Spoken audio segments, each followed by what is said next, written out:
Ladies, gentlemen, and children of all ages, this is Rich Lang, once again welcoming you to yet another monthly session of our special roundtable panel discussion, Meet the Chicago Historians. Our show comes to you pre-recorded from the John DeVita Recording Studio, right here on Chicago's great northwest side. Now here's that guy himself, our producer, John DeVita. How about a little bit of Chicago?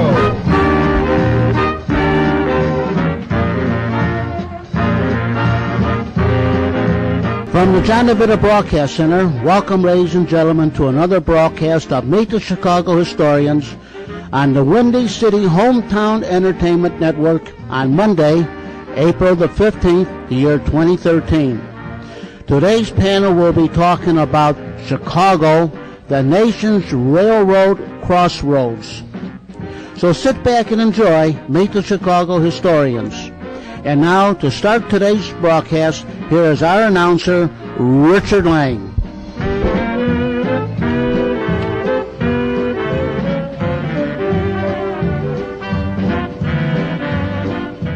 And now, here's our panel moderator, that jack of no trades, Jack Ryan. Chicago, that town. Sit down, Louie. You're on later. Hello, everybody. Welcome to another session. And this day, it's now springtime, and it's going to actually look like springtime outside when we're recording this. We hope it's an even nicer day when you're hearing it. But it's in April, and April showers bring May flowers, so they say. I've heard that somewhere. And taxes. What? And taxes. Yeah, that's right. It is tax day. I'm sorry. Sorry to bring you in with that, bring that downer. But by the time you hear this, it'll be all over with anyway. So, it's only the anticipation of the firing squad is the worst part. Am I right? What did you say? And the depression that happened. Depression. We'll talk about depressions. Now we're getting pretty close to one, I'd say. Well, anybody ever disagree with that, or just they won't say it? You mean talking about taxes? I don't mind paying taxes because I know that it's money well spent. Yeah. They were studying the genitalia of ducks or something like that. One of the recent. No, it's real. Or to subsidize college students so they can get degrees in jazz flute. We're very short on jazz flautists. Flautists, that's right. That's yeah. right, jazz flautists. So, yeah. Like I said, as long as I know our tax dollars are being spent wisely, I don't mind paying.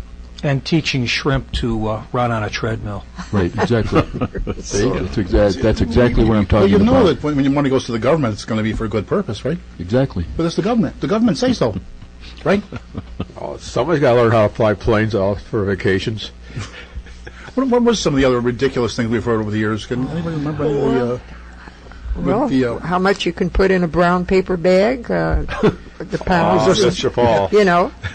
We all came out with different numbers. Yeah. Ask anybody who was a bag boy at INP or somewhere. He could tell you. They know better than anyone, right? Yeah, it's just amazing.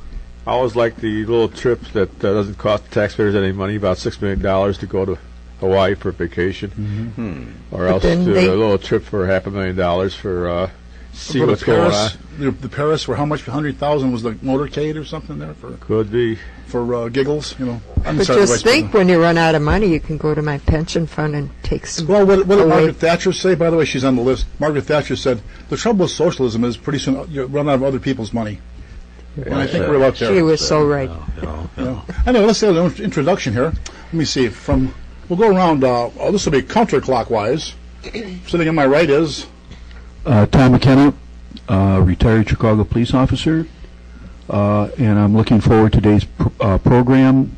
My father and my grandfather and my brother were all employed in mass transit and railroads, so I kind of have a background, and I'm hopefully on the pro side of railroads and the public transportation.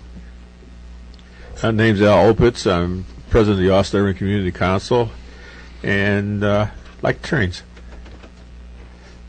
Hello, everyone. I'm Jeanette Frontier, formerly of WJJG, and it's going to be fun to talk about these trains because I did something in traveling that I think today no child could be allowed to do, and at the same time the age I was when it all took place. So I think we're going to have a wonderful show today. I'm your announcer, Rich Lang, and I've also done some teaching of European and American history, modern European and American history. And I'm one of students of Ken Little's Chicago history class. And once again, we miss Ken Little today. And where did you teach, Rich? Modern history, general. Where were you at? For a little bit up at the University of Wisconsin, and then out at Kearney State College, out in the middle of Nebraska. A city located exactly halfway between the Atlantic and Pacific, and should have been the capital of the United States. We've still got a chance. Which UW, Rich? University of Wisconsin-Madison. Madison? Yeah. Oh, okay. Right, the big one. Yeah. Cool. Good afternoon. My name is Kevin Berry. I'm a retired Chicago police sergeant and a member of the Chicagoland Lionel Railroad Club and an avid aficionado of the railroads. And a guest star today. And I'm Bill Kugelman, retired from the Chicago Fire Department after 46 years. And my dealing with the railroad is the Empire Builder. I just love the Empire Builder, going out to where I should be living. And you, Jack, what about you? What about me? Oh, back to me. Well, retired Chicago policeman, history man. What else am I? Well, not much anything, really. The moderator. By default, right? No, I was going to say... wait, I have to correct that, John. You're not by default. We actually had an election for the moderator. That was the day you weren't here, so you got elected. I lost the bet, is that it? Right, exactly. Yeah. You were moderator by fault. Right. Good one. And as far as railroads go, my grandfather, that's my paternal grandfather, worked for the Chicago Junction Railroad, a switchman. My Uncle John, my dad's older brother, worked for the Chicago Junction Railroad. My cousin Jack, who some of you may have met here, at least I know you did, Tom, he worked for the CJ, and then he went to school and became a commercial pilot. So most of his life he did that, his working career. But he started off with the CJ, and my dad never worked for them, but he was a real train buff. Every summer, the highlight for myself and all the cousins was the CJ picnic, which they would charter a train. We get over at LaSalle Street around 63rd at the station there, go down to Michigan City for the day. And Michigan City at the time, Washington Park, was beautiful. Beautiful park. The beach was just gorgeous. Does everyone remember that? It was like over there? Yeah, I do. It was beautiful. They had the zoo, the playground, picnic area, this big path up to the tower through the woods, and kids could occupy themselves all day long there. And ironically, it was the first place I ever had my first wrestling match was Washington Park in 1970 when I was a wrestler. Wrestler. Anyway, before we get into our railroad subject, and looking around we call it recent history, or events that have happened that are historic. We had some deaths to talk about. Margaret Thatcher, we just mentioned before, who was, I understand now, she had a humble beginning, and that really means something in Britain. Her father was a grocer, like an IGA store or something, what they made it sound like. Oh. And that means something in Britain if you're from the wrong class. I mean, we got no people with no class, but, they can still be anything here, right? They're very class conscious in Europe. Yeah. Not as much as they used to be. Not as much as they used to be, but still got some. You can usually tell a class of a person in England by the way they speak. Mm-hmm. Yeah, I remember what's his name, Craig. What was Craig that was on before Craig Ferguson? Craig, on the Midnight Show after Letterman. Craig, whatever his name was. We'll think of it later, probably. He had John Cleese on as his last show, and he says he wanted to give, in descending order, give me the 5 different levels of what it would sound like, in Britain. It was like, hello, hello, hello, hello, hello. And you're right, it is very much distinguishable that way. Craig. Oh, well, one of you folks could phone us in or send us a letter, since it'll be on recording, if you can remember what that one was. Well, we have that information before the show's over. But people maybe don't give enough credit to some people for the, I didn't think it was going to happen in my time, the collapse of the Soviet system. I didn't think that was going to happen. I never couldn't see that ever happening. And here, a few people got together, and the policies were right. One was Margaret Thatcher, one was a former movie star here, our president. Yeah, they got along too. Yeah, Helmut Kohl in was it West Germany at the time? Or was it still Germany? It was West Germany. No, it was West Germany. At that time, yeah. In the 80s. Yeah. And Lech Walesa and John Paul II. And things that they did, and they, like they said, when John Paul II visited Poland, the people turned out in such numbers. They looked around and they said, hey, we outnumber these guys tremendously. What do we got to be afraid of? And supposedly, maybe I'm wrong on this, a lot of people consider that the fact that what they call the Strategic Defense Initiative or Star Wars, that's what broke the bank for. So, what do you think about that, Rich? What'd you say? Well, I agree. I think that's the immediate cause of the collapse of the Soviet Union. They just couldn't keep up with us, not just financially, but in our military expenses. They're done, right? Yeah. Mm-hmm. Yeah, there was falling apart anyway because the communist system doesn't encourage people to work, and consequently they had a little problem there. But the story goes back to Czechoslovakia. Yeah, isn't that the system we're adopting presently in the United States? Yeah, I think so. But go back to Czechoslovakia. They when they had the so-called Velvet split between Czech Republic and Slovakia. Right. They were supposed to divvy up the armament by thirds, and Slovakia was supposed to get 1/3, and the new Czech Republic said, no, you can have half. They also had all the manufacturing plants and everything else in Slovakia, but of course they were all closed. So consequently, I don't know who got the better deal on that one. Yeah, this is something now. You're talking about the SDI. This is what our present Secretary of State wanted to shut down about 10 years ago, and now he's the Secretary of State. You know how things change. Yeah. How things change. Mm-hmm. There was some. We can't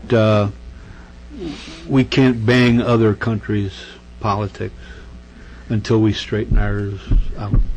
A challenge. Well, I don't know. No, it sure is. Yeah, but crooked as things may be, here's some place that still looks like it's 100% legit when compared to some third world countries or banana republics or somewhere, even closer than that, I suppose. True. As bad off as we may be. Yeah. You know, you mentioned Ronald Reagan a little while ago being a former actor. One of my favorite Ronald Reagan stories is when Clint Eastwood ran for mayor of Carmel, California, and was elected mayor of Carmel, California. Ronald Reagan, this was after he was president, Reagan called him up to congratulate him on his election, and then he said, what the heck is a cowboy actor doing getting involved in politics? And what was his comeback? I think he was speechless. Clint Eastwood speechless. That's a great line, though. Yeah. Was he sitting in the chair next to Clint Eastwood? No, I think it was a telephone call. Yeah. Well, Ronald Reagan's home was just torn down by courtesy of the University of Chicago. They wanted to make a parking lot there. Oh, they need more parking lots, right? Yeah, that's all right. Sure. A few more riots and we'll have all the parking lots. Yeah, well, you know. Didn't the family live there only a few months? He was. Well, I don't know. Yeah, but it was a home of his. But the University of Chicago wanted to tear down the row house because of the fact that they wanted to build a frat house or something like that there, and even Frank Lloyd Wright went down there and protested that, which is unusual, Frank Lloyd Wright, but they saved the house, and it's quite a spectacular facility there, but they're still in the process of renovating the place, and probably take another 50,000 years to finish it off. What the University of Chicago did is they were in a terrible neighborhood, so instead of moving the university, they just tore down the neighborhood. I mean, basically that's what they did. They just ripped down the whole neighborhood around the university. Yeah, Hyde Park at one time was not the place to live, but now it's the place to go to. Don't call it the South Side either. We don't claim that, do we? No? That's its own little thing, right? No, that's a void in the South Side. Yeah. Void. I was born over there too, by Lying In Hospital.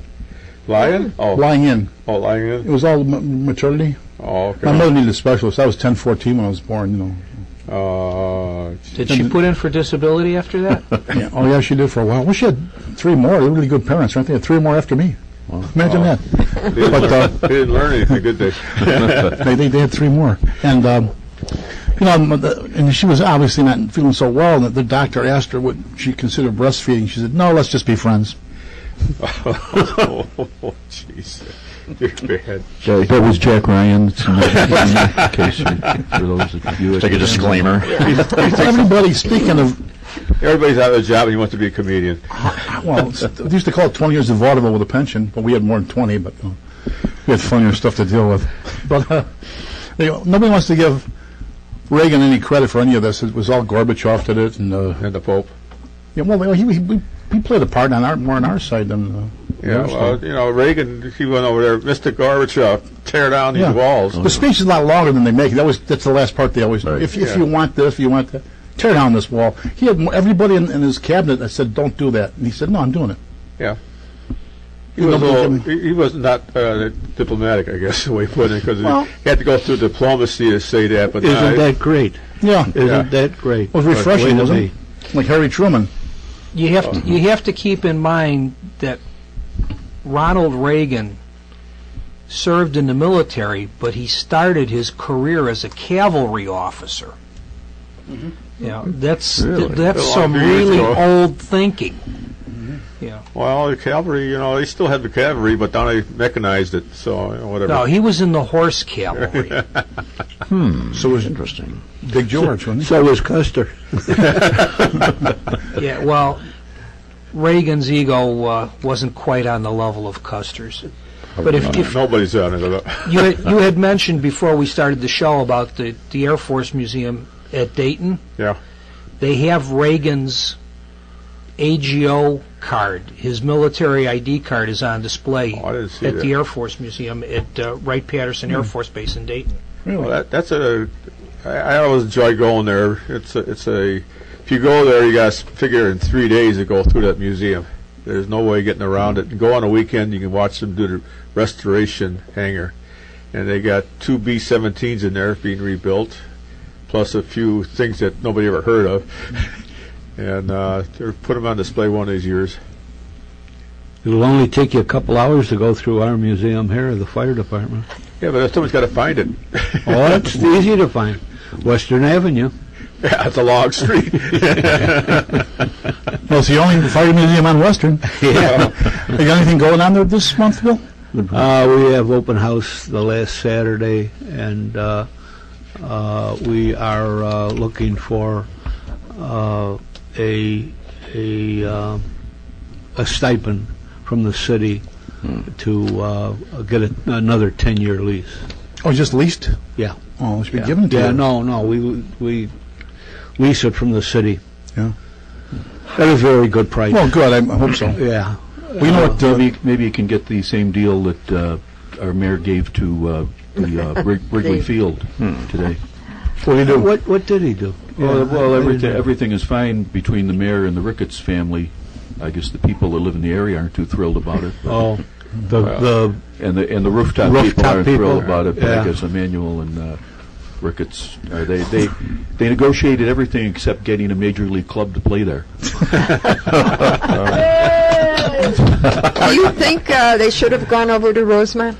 No matter where it is, but do you think for futuristic thinking? I'm a Chicago guy. I mean, even though I am a Sox fan, I mean, I'm a Chicago fan. So I think losing anything, to the suburbs would be a. Well, it is a nice talking about the Bears moving out to where was it?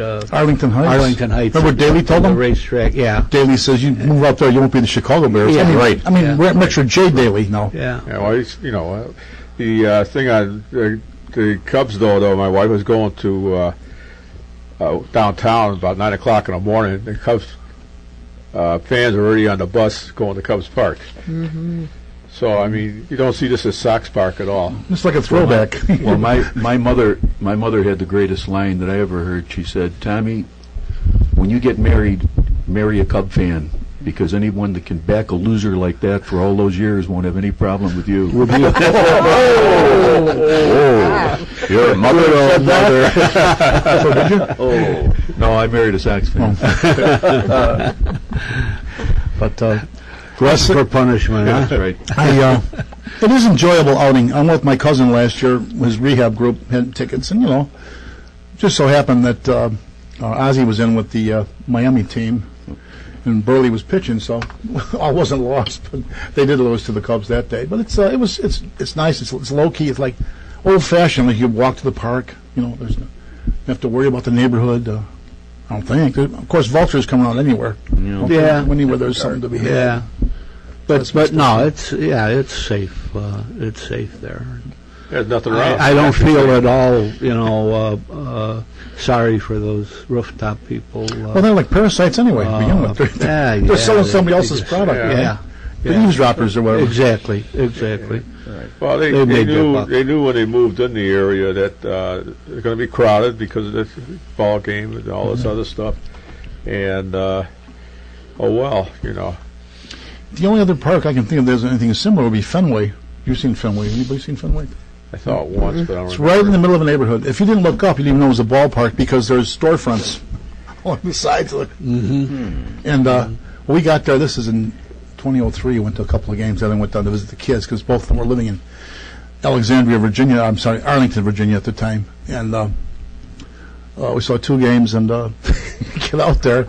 And I said, well, the game broke. And I said, get a taxi. We sat for 10 minutes, didn't move. So I said, here, pay him off. And one of the police said, are you looking for the T? And I said, what's the T? It was the MTA. The one, the song about Charlie? Yeah. Did he ever return? That's what The Kingston Trio song. Yeah, right. Yeah. And favorite one of ours here. It's one of the favorite one of ours here to meet the Chicago historians too. But so we got to see. It's like I described it like a wooden Wrigley Field. That's what it made me think of the dimensions and the way it is. They love that there too. So, and let's see now. We lost probably the funniest man in the world, Jonathan Winters, last week, and He was. Wasn't he? Oh, he was. There's a bio on him in Great. the Tribune today, and Is there? Yeah. they said he had a nervous breakdown twice. He had to go for a little mental rehab and all Oh, this yeah. stuff. Yeah. But he was quick-witted. He loved TV, and he could mimic, about half a dozen different people and all this type of stuff. But the voice characters, not only the mannerisms. he And it wasn't blue. no, not It was all clean and for fun. And That's you're going back to the 20s now, and it's clean. yeah, He had Bob Hope, Jack Benny, all those good he people. might have a little innuendo now, but very slight. Very that was- slight. Like that was tell you all- what, I watched a couple of programs Saturday. Yeah, Saturday. Friday. And I know these guys are going off the air and they're going out, but they were pretty raw. Who's that? Pretty raw.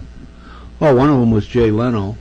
Oh, was And he? then Saturday Night Live was pretty raw the other night. I didn't watch. I sort of got bored at about 11 o'clock and turned it off. That's kind of passed from one generation to another. That's Saturday night.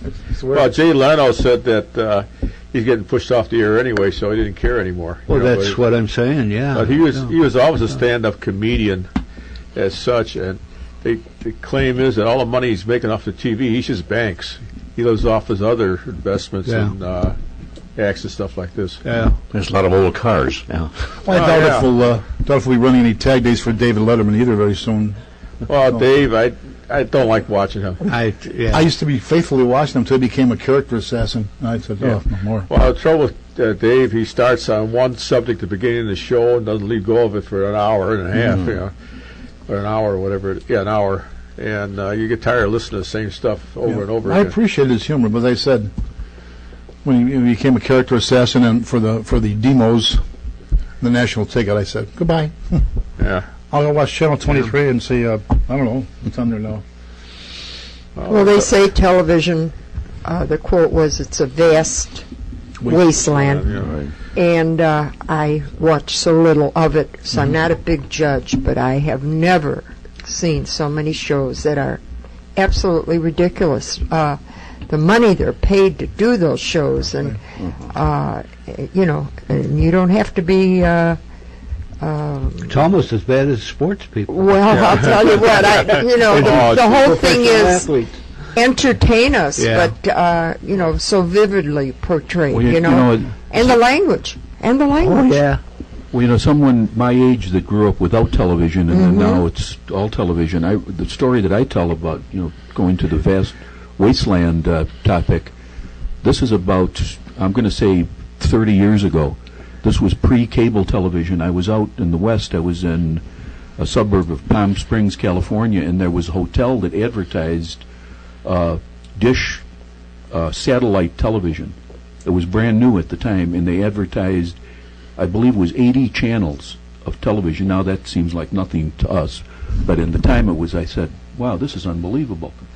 And I checked in, and I remember going into the room, turning on the television, and I remember clicking through all 80 channels, and I said to myself, wow, there isn't one single thing worthwhile watching on any one of these channels. Well, the only ones worth watching nowadays is you go on Antenna TV where you got reruns. Right, me TV. Right. Yeah, or TV, retro TV. Yeah. Our old movies, I like old movies, sports, certain sports. Now you got, you know, And my political shows. there was one guy talked about TV, much the same as Tom did. He says, used to sit there and watch, had 9 channels on. There was 9 channels I had nothing, didn't like. Now I got 200 channels I don't like. Yeah. What the problem right now is a lot of these programs that they've got on television, and I occasionally sit and watch it. You know, remember years ago we used to have great entertaining programs like Milton Berle and Jack Benny and Bob Hope and all these different entertaining programs. So these so-called entertainers nowadays are trying to do what they did many years ago, back in 1948 and 50s and all that, when television was really entertaining television. And these people that are doing these shows nowadays are doing one heck of a rotten job of it, as far as I'm concerned. You know what, John? You know, times have changed too. That's right. And they're trying to keep up with that. Mm-hmm. And that's the problem. You know, the whole society has changed. Now, this Saturday Night Live, my sister and I were up in Elkhorn over the weekend, and we turned it on. And when they start with their nonsense, we just flip the channel, and because I think that is one of the rottenest programs on the air. It used to be a good program. Yeah, it came out of Chicago, Second City, and then they changed the format to Saturday Night Live, and it came out of. So it was started out as a good show. It was a place for people to start their entertainment. I'll have you know, I was on the stage at Second City. Not with Second City, though. We had our improv. What happened to that stage? Were you spoken? They closed. Shut down. No, we had an improv team on the police department going back to like 1982. And I watched a program. They were doing Blagojevich on the stage, and they were so popular. Had to go down the Navy Pier with it because they didn't have enough room on their stage down in Chicago here, and that was entertaining in the fact that it had to be impromptu because as Blagojevich changed, they had to change the program accordingly, and it was funny. I saw Patty this morning. Jack, the Chicago Police had an improv. Don't they have that now? No. Oh. Well, that's about 2-3 years. What the Chicago Police was. If anyone wants to laugh at the Chicago Police Department, they just listen to our present superintendent. That's what I'm saying. Oh, jeez. But you know, talking about the older, back to these older television shows, you know, almost every older show, talking about Jackie Gleason and the Honeymooners and I Love Lucy, almost every one of the present shows have done at least a takeoff of one of those shows, you know, that were done, what, now 50 years ago? I mean, I watch The Honeymooners now, and I've seen every one of those episodes 100 times. And they still entertain you.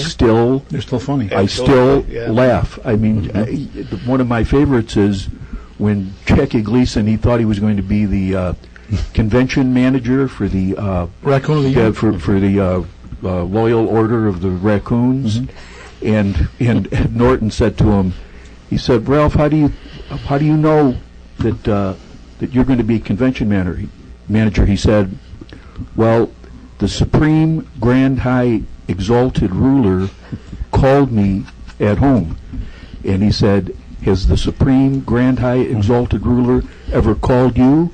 And Norton says, he doesn't have to call me, he works next to me in the sewer.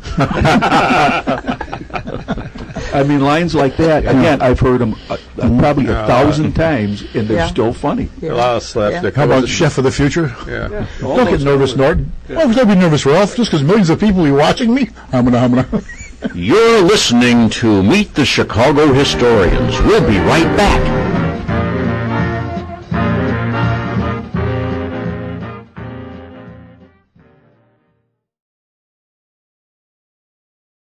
Do you need motor oil, or transmission fluid, or power steering fluid, or antifreeze? What about those wiper blades? Are they in good sharp condition? Is the washer fluid in your tank full? How is your battery? Do you need to replace the light bulbs? Well, the place to pick it all up is at Berkeley Auto Supply at 5237 St. Charles Road in Berkeley.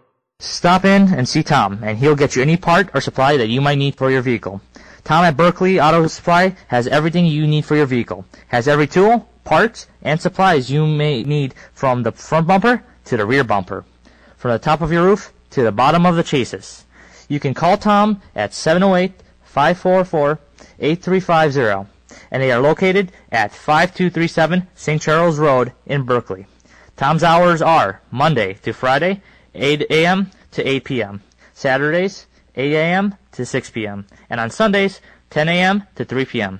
That's Berkeley Auto Supply, 5237 St. Charles Road, just east of Wolf Road, and west of Mayheim Road, about 2 miles on the south side of the street. Call 708-544-8350 for parts, tools, and supplies.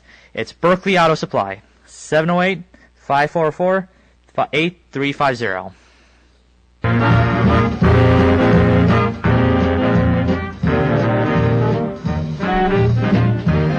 Now back to our discussion. Jack? Hello, everybody. Hello, back. We're back from a break, and I have been told in no uncertain terms, inasmuch as many of you are listening to us in segments, every segment we come back, we should remind you of who is with us today. So, starting in the to my right, as soon as everybody gets back from the break, we had this very luscious catered lunch brought in here, and could I have some more feather in the glass, please? Okay, starting at my right-hand side here. Who are you? Tom McKenna, retired Chicago Police. Al Opitz, President of Austin Area Community Council.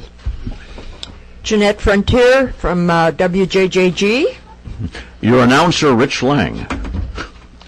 Kevin Berry, a retired police sergeant and member of the Chicagoland Lionel Railroad Club. A guest star. And our guest, yes. It's our guest. Who are you? And I'm Bill Kugelman. That leaves just me. Back around. Okay, now we're familiar with that. We've got a couple of more points that we're making on our little opening discussion, calling recent history, more like current events almost. Mm-hmm.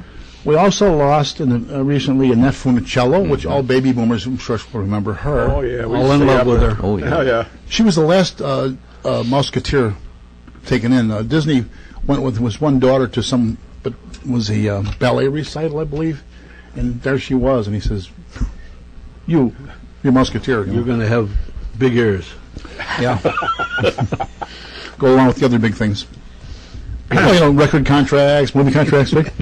But she was the last one to go on and probably the most popular of all ever. Yes, everybody loved, everybody was in love with Annette. Boys, anyway. At that time, yeah. See, actually, I like Darlene Gillespie, and I don't know if it was, I found out she was born in Montreal. I was in grade school, of course. I don't know if you could do that. You could like a Canadian. Can you have a crush on a Canadian? You just like the girl with freckles. No, I've seen plenty of them. Or snowbirds. And we won't forget the beach movie she made in the early 60s with Frankie Avalon. That's right. Those are classic, and they did that movie. What was that movie about in the early 80s? Back to the Beach? Yes. It was a spoof of those other. She came out of retirement. It didn't do so well, but it was very fun. If you can rent it or see it, Frankie Avalon's in it, and Ed Burns is in it, Kooky, Gilligan the Skipper, that's Bob Denver and Alan Hale Jr. Right. And who else is in it? Connie Francis. No, I'm sorry, Connie Stevens. Wrong one. Wrong Connie. And They brought everybody back from the era and just little cameos, a lot of them, and they had some kind of a. Don't really need much of a plot anyway, but it was really was enjoyable. And I think about then she was diagnosed with having MS. That's right. I was going to say. Lingered. She discovered for a long she was while. trying to do some musical number and she couldn't quite keep up. Yeah. And that's when it was diagnosed with her. So but since then she's had pretty quiet public appearances, if any. What I admired is just exactly what was brought up, her illness, that she accommodated us by letting her see herself every now and then. Mm-hmm. Sadly enough, we'd all probably be in her position of, I don't want to see anyone, but I thought as a star that made more of an impact to not only seeing her as a beautiful person outside, her inner ways were very down to earth. Selflessness there. Yes, And then you just mentioned Frankie Avalon, was it? He happened to say something not too long ago on the air that if he had a love in his life, even though he had a very successful marriage himself, it would have been Annette Funicello. That's interesting. Right to the end, you know, he always asked if she was cared for right. She had a wonderful husband. You know, more of the ways that we relate to each other. That he was willing to provide for her or financially and so on and so forth. I thought those were nicer traits that are never played up. But, yes. She never wore she always wore a one-piece suit, didn't wear any bikinis in those movies. Yeah, very proper. Yeah. Very proper. The one or two times she wore a two-piece suit, she said Walt Disney made sure she had her navel covered. Yeah. So the two women on the face of the planet that don't have navels are Barbara Eden and Annette Funicello. Right. That was always a funny story with her. You used to drop her lower part a little bit so the belly button would show, and just to get the producers and everything else upset. And then they would make her cover it up again. Another one's Gene Rogers, Flash Gordon. Before our time. Dale Arden? Yeah, Dale. She didn't have a belly button either. Of course, I mean, that begs the question now. Does a born-again Christian have two belly buttons? I told you earlier, sir, lightning's an area-type weapon. I don't want to get splashed on your misdeeds. Yes. Well, the funny one, though, if you ever, a lot of people were Star Trek fans, and Gene Roddenberry was a dirty old man. He used to love to dress the girls as skimpy as possible, and he got away with quite a bit there for a while. I don't know. That's where they went to those shirts and slacks. Yeah, whatever. Sometimes. Actually, I watched it the other day, and I couldn't figure out who the one lady was, a guest star. It was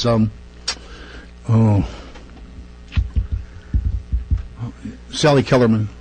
Of course, this is before they even hit their peak as a star, Well, Sally Kellerman, she looked better a few years ago when she didn't get the plastic surgery done. Mm-hmm. She was in the original pilot, Sally Kellerman. Was she?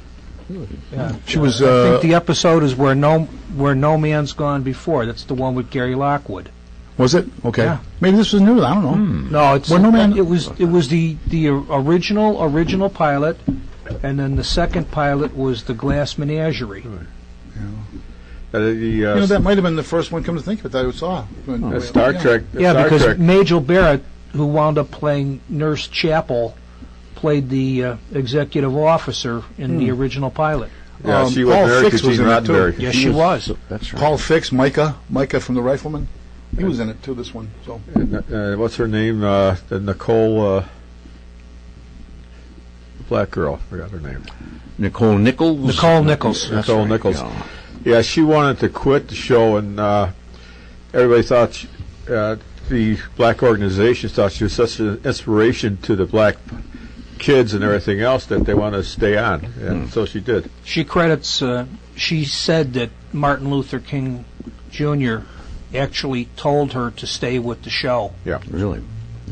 When you hear some of the people that they wanted to cast originally in some of the famous characters, I know when we're talking about Clint Eastwood, his Dirty Harry series, the original person they wanted to cast was Frank Sinatra. Oh, really? Yeah. Well, do you know who was supposed to get the role of Rick in Casablanca? Ronald Reagan? Ronald Reagan. And Or then George Raft? George Raft was the second pick, and Bogart was the third pick, and he's the guy that got the role. Well, the Wizard of Oz, the original girl was, they wanted Shirley Temple. They wanted W.C. Fields for the Wizard. The original Tin Woodman was, and they shot some scenes with Buddy Ebsen, and he got a poisoning.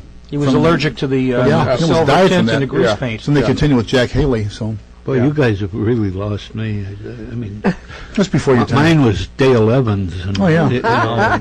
Oh, that was another Stay with third. that, Bill. yeah. That was always funny. And Trigger. And, What was Dale's horse's name? Buttermilk. There you go. Yeah. What's wrong with you?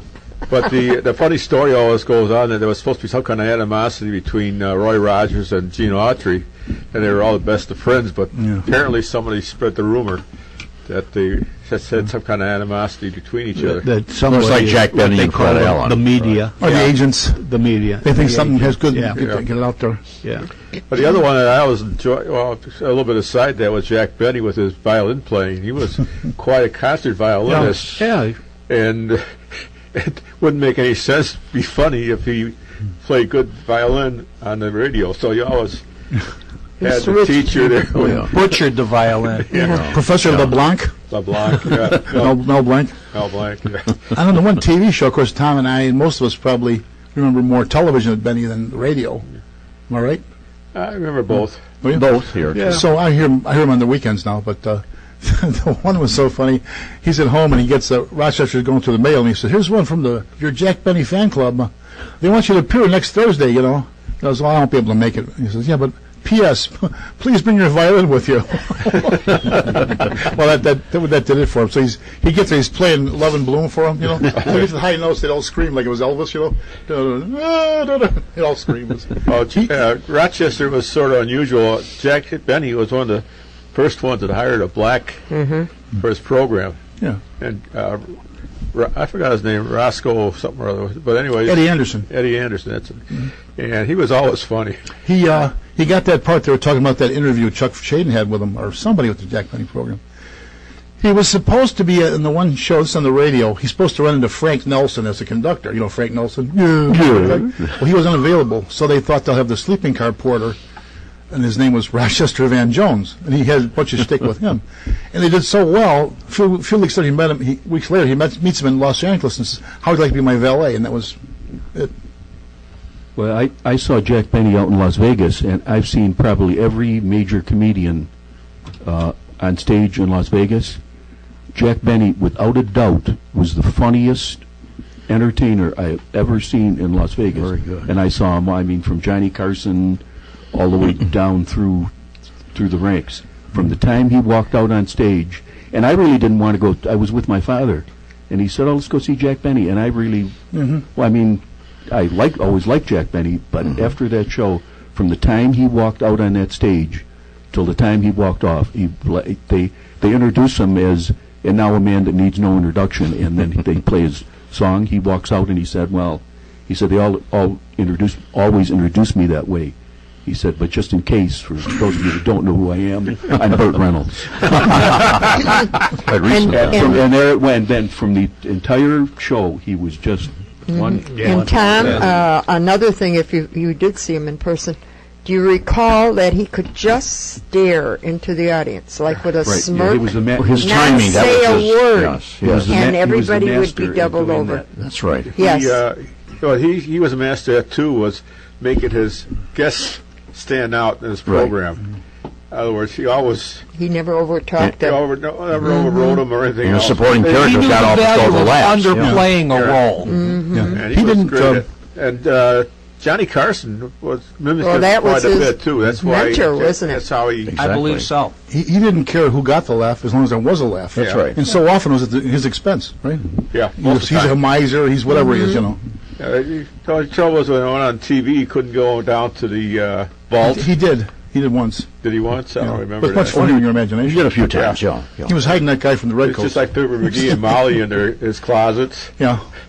And Mary Livingston was his wife. Right. Many people didn't realize that. He was a meticulous dresser, too. He always very good quality of everything he wore. Not that he could afford it. He just wore his clothes very well.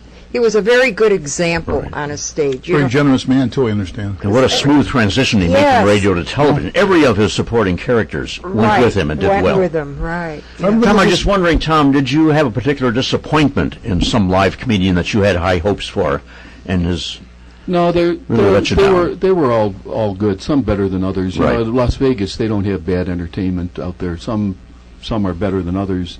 But what the problem with the headliners out in Las Vegas, and it's not Jack Benny because I think, of course, this was a long time ago. There are none anymore. I think Jack Benny's price of his ticket was like $7 or something. Mm-hmm. Now all the headline. I mean, it used to be up and down the strip were all headliners, but not anymore because they've basically priced themselves out of the market for a lot of people. Yeah.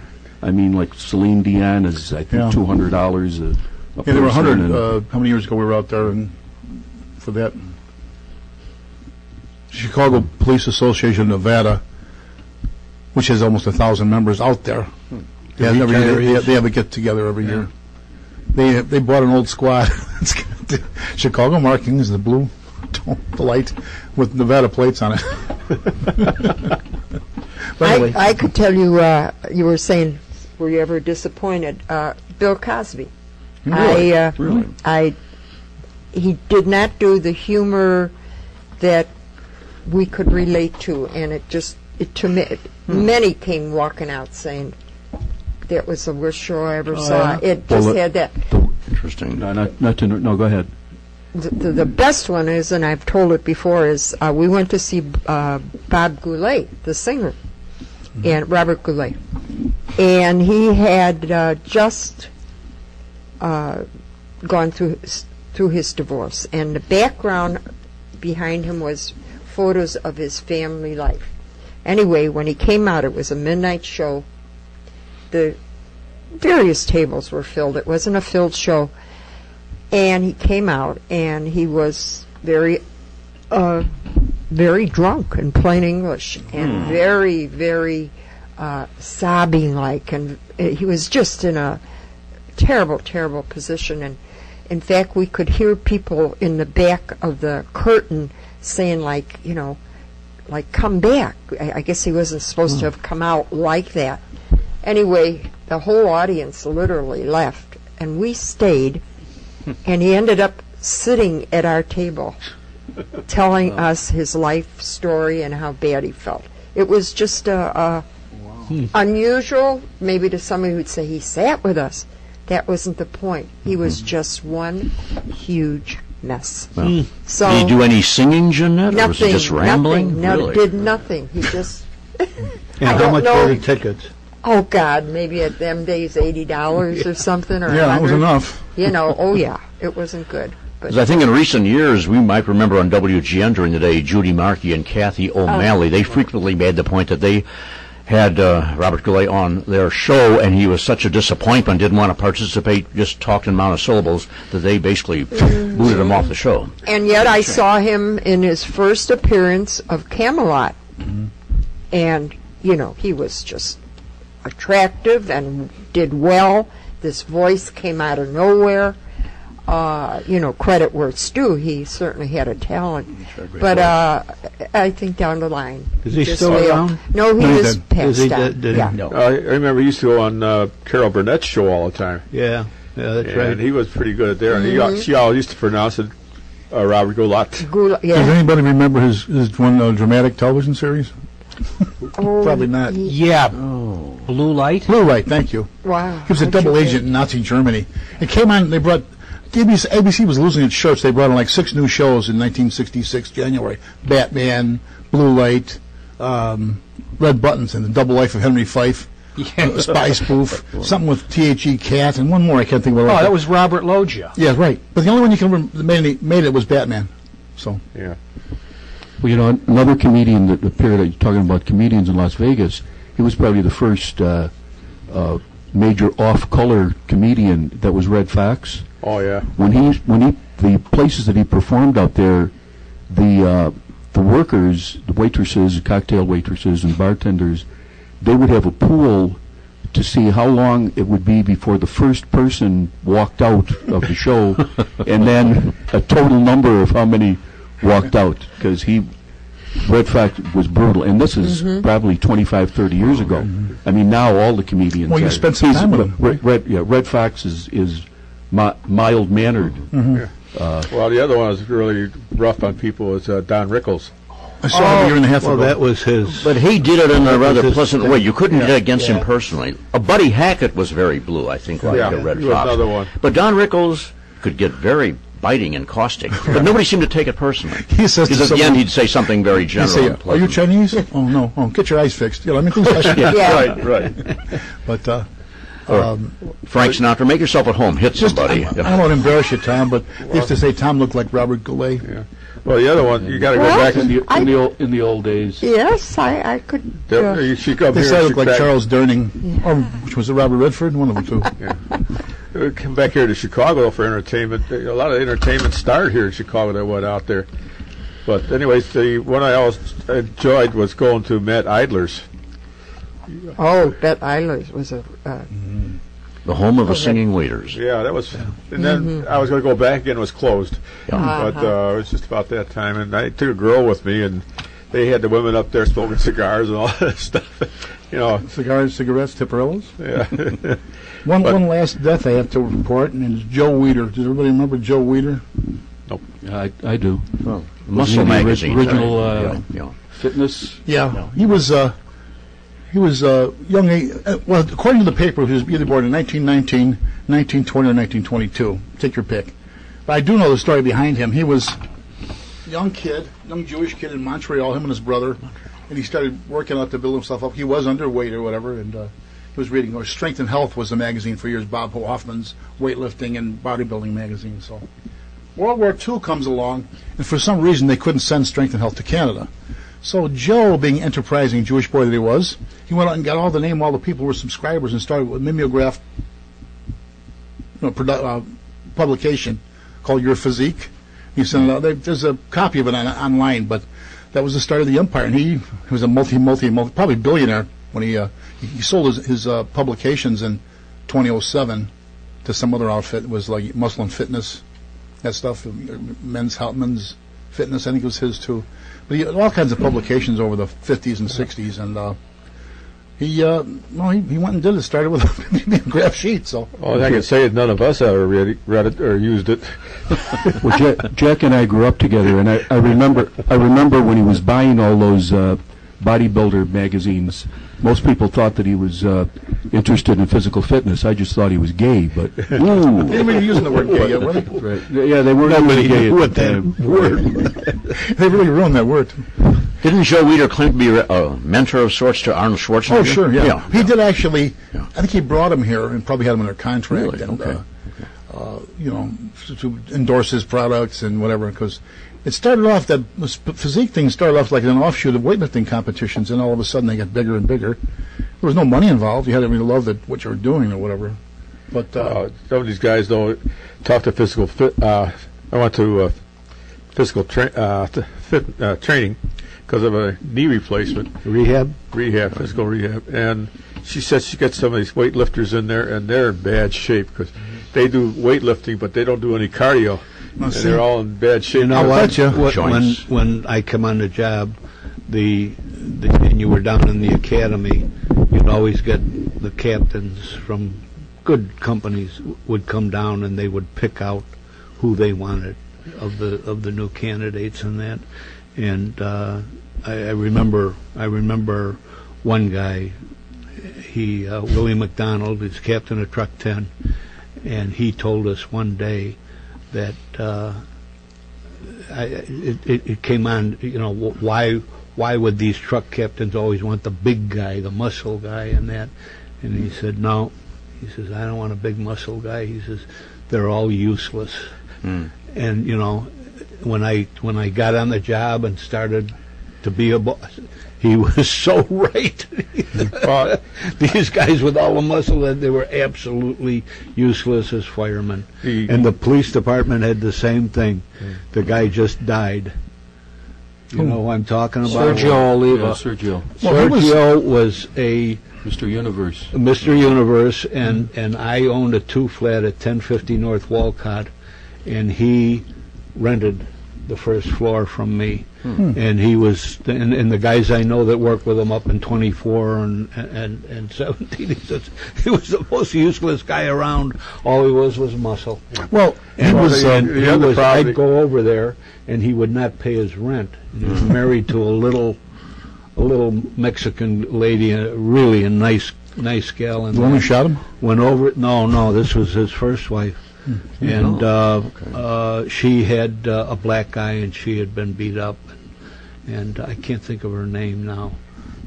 She was his seamstress, because all of his clothes had to be made. Tailor made and that. And I said, did he do this? And she just shook her head, and that was it. That was it for me. And I'd go over there with the rig, and I'd start hollering at him. Where's my money, and you lousy this and that, and the guys on the rig be going, oh my God, Cap, this guy will tear you apart. I said, no, he's a big sissy. Yeah. I met him twice. Big sissy. Well, the other problem with I talked to somebody. He said he had a neighbor who was real muscle bound, and he wanted him to help her do something. He said, oh no, that's not my training schedule. Yeah. Yeah, well, they're all like that. See, like you say, put a muscle out of shape. But weightlifter, probably not one of them was a weightlifter. Oliva had been a competitive lifter, and he defected in the Caribbean Games. He went into one of the U.S. Embassy in whatever this was, Barbados, was away from Cuba. See, but that's the competitive lifter. Then he obviously had all the necessary prerequisites to be a physique man with the little waist he had, and so that's what he went here in Chicago. I don't know why he moved to Chicago. And then he wanted to be a cop, but he couldn't get on because he was too heavy according to their weight charts. They had an old-fashioned weight chart. If you're 5'2", you should weigh this. If you're 5'3", you should weigh this. But then they came along with another one. As long as you're, how did it go? As long as you're proportionate or something. Weight proportionate to height. There was a guy. Unless you had a rudder. Jack, that's what your problem is. You're too short. I know. Yeah. As Garfield said, if you were 7'3", you'd be perfect. Garfield said in the comic strip, I'm not overweight. I'm under tall. But it's funny. Everybody thinks these muscle guys are in good shape and all this stuff. Nah, most. Well, you can't generalize either, because you'll run into somebody who was. He cross trains, he runs, he swims, whatever. Yeah, that's unusual. But that. Most of these muscle guys, they only have their own regiment, and that's it. And the whole steroid controversy, too. Steroid, that's nothing altogether. That was most of it. Most of it was. Yeah.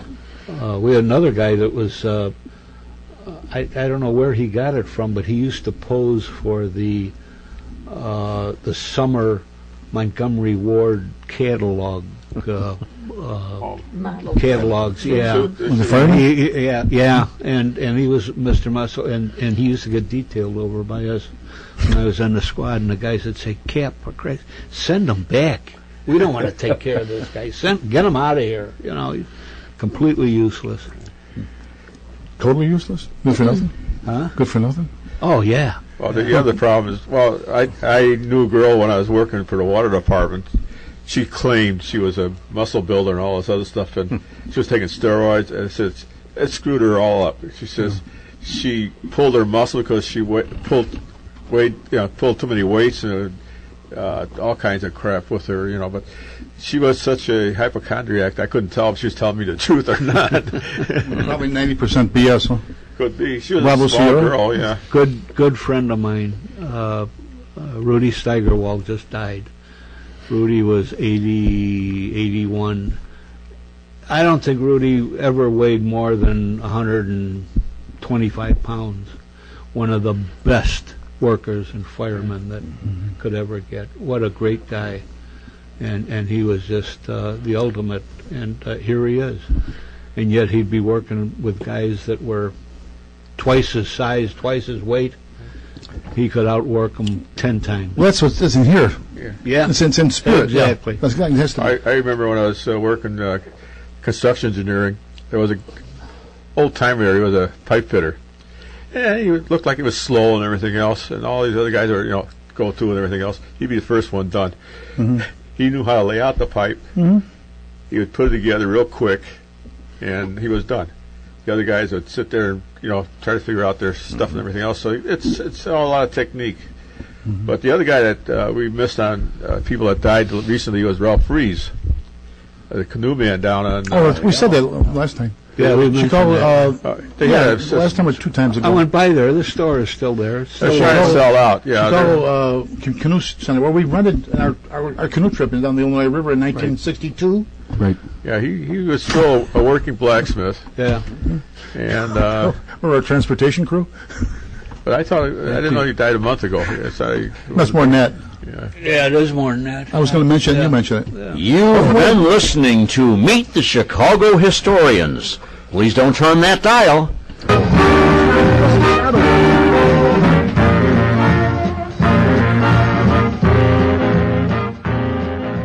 Exhibitors Carpet Service has changed their name to Carpet Warehouse at 4300 West Montrose Avenue in Chicago, and their new location at 440 North Sheridan Road in Highwood. It's called Carpet of Highwood.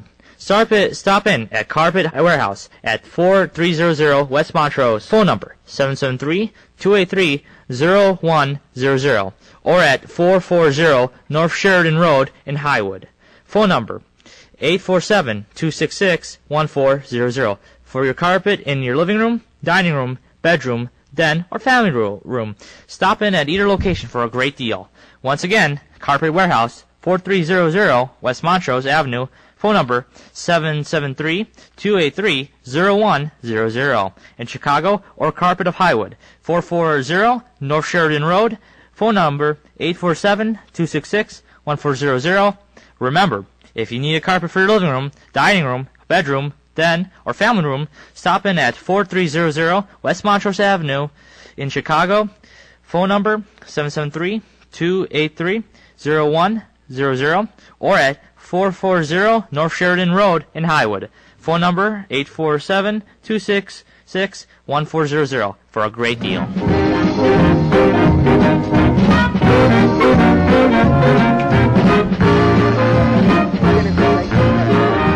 We return you to our discussion.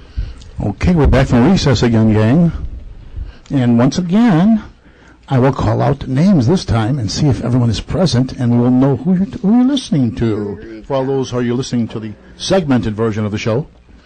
And William King Kong Kogelman? Yes, I'm here. Present? Present. Present, here, my hand's up. Thomas F. McKenna? Present. Al Opitz? Present. Kevin Berry? Here, sir. Guest star. Jeanette Frontier? Present. Present, clear and present. And last but not least, our announcer. Rich Lang. Present. Announcer and board member and great contributor to with your interest in background in history. So anyway, we've killed twice as much time as we usually do for our warm-up, so we want to get down to the subject at hand, which is what was that? Railroads in Chicago, the crossword puzzles. The crossroads of American railroads are right here in Chicago. Is there any particular reason? And when I start off with anyone's got any railroad experience working for or relatives of Bill, do you? Nope. Come make up some, will you? Al Lippitz. Nope. The only thing I can tell you is this crossroads means anything. It's actually all the trains stopped in Chicago because nobody can go from West Coast to the East Coast without coming here. Going through Chicago and stopping because they didn't have any trains that go through Chicago. Oh, because they had to stop and talk to Cup, right? Yep. That's right. Yeah. The only thing that I really, right now to this date, really like about trains is I hear the whistle and the noise up in Baraboo from the train. Freedom Museum. Yes. Yeah, and I can hear that right from my place. Mid-Continent Railway Museum. Right. In Where's that now? West Freedom, Wisconsin. Mm-hmm. Yeah. That's It's right about- down the road. It's about 20 minutes down the road from the Circus World at Baraboo. Right. Okay. Yeah. Now, since we're starting on museums, and it's Kevin Berry talking, our railroad guy, I want to go right back to you, but hold on. Jeanette, any railroad stories? I have stories that I'd like to tell later on, but my father-in-law in his day was a band leader, and he had a nightclub at North Avenue in Harlem called the Sky Club, but his day job was at the Chicago Northwestern Railroad. And so that's my tie-in for knowing someone. Mm-hmm. Rich Lang? When I was teaching out in Kearney, Nebraska, a couple of times rode the train. I will never forget the dining car experience. Mm-hmm. Now, this was in '68 when railroads were long past their glory years. But even in '68, great meal, great experience on a dining car. Mm-hmm. And I almost like to throw out, if you wanted to try the dining car experience now, what's the shortest run you could take to get a dining car experience? The Twin Cities, or do you have to go to a... Aren't there some places featuring excursions, or... Yeah, there's excursions. 20th Century Train Club. Some period cars, I think. Yeah, they have that. Yeah. Kevin Barry? Ball's in your court. Yeah, I would imagine you'd have to... something over 200 or 300 miles. Right. Last summer, my wife and I took the Amtrak down to Galesburg for train days. Mm-hmm. Mm-hmm. And there are two trains that go through there. One of them is the Zephyr on the way out, and the other one, unfortunately, is the one we grabbed. But there was a dining car on the Zephyr. The shorter trains won't have them. It's got to be the longer ones. Mm-hmm. And longer distance, too. Yeah. Between here and St. Louis, perhaps. If you go to the Amtrak website and pull up the route you want to go, they'll tell you whether there's a dining car or just a diner. Mm-hmm. That's a good point. Mm-hmm. The diner would just be concessions. The dining car would actually be the sit-down meals. Mm-hmm. So the decline in passenger trains, when did that come? Was it in the 50s, or the real decline in their usage? After World War II, mm-hmm. when air travel became more commonplace, that was more economical. Yeah, that was the beginning of the end. And then in 1971, I believe, is when Amtrak started. Which was the National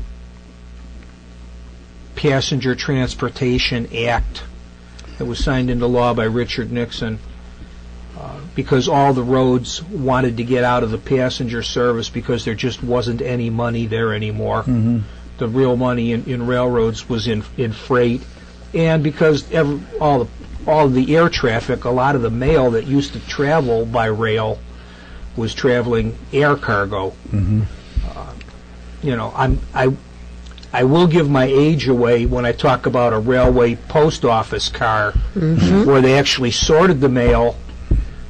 Sure. The old hook too on the hook to pick up the bag, and there were people who worked for the post office that never went into a postal building. Mm-hmm. Their whole career was spent riding the train cars, sorting the mail. Mm-hmm. Riding the rails. We have that now on the CTA.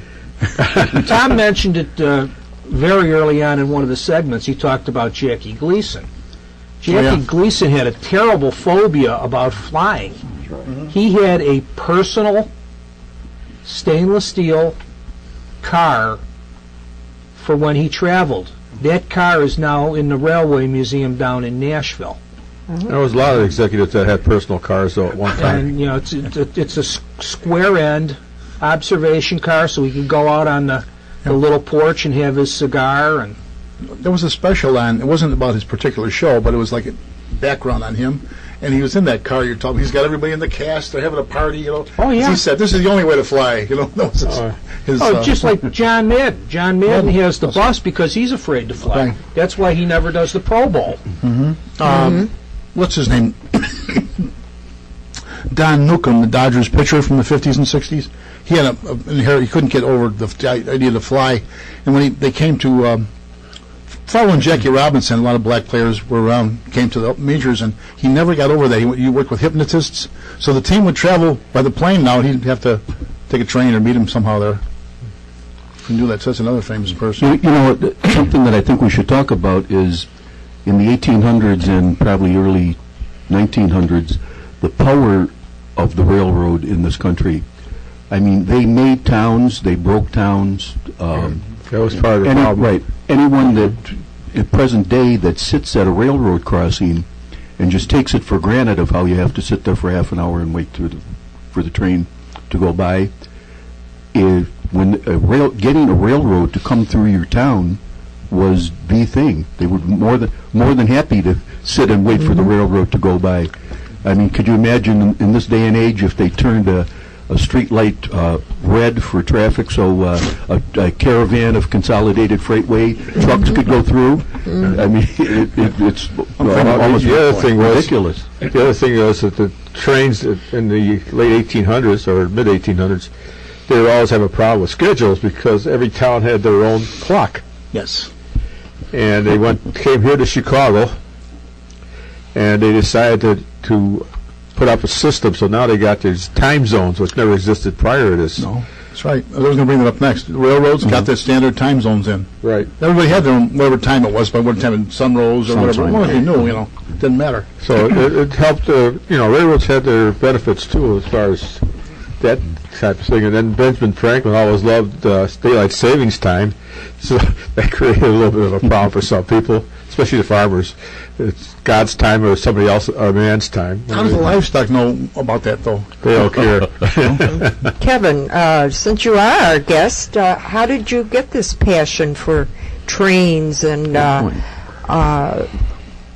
more or less to carry it on and bring up, have a show place and a place where we could go and see things? Like many people that collect Lionel trains, I sarcastically say that I have the sickness. I got my first Lionel set for Christmas in 1957. I still have it, and it surprisingly still has all the pieces and still runs. And used to set it up around a Christmas tree, and then after my kids were born, I started dragging it out, and then I really started collecting them. I never missed a train show. Sometimes I think my wife wished I had. About a quarter of my basement is now trains. Small.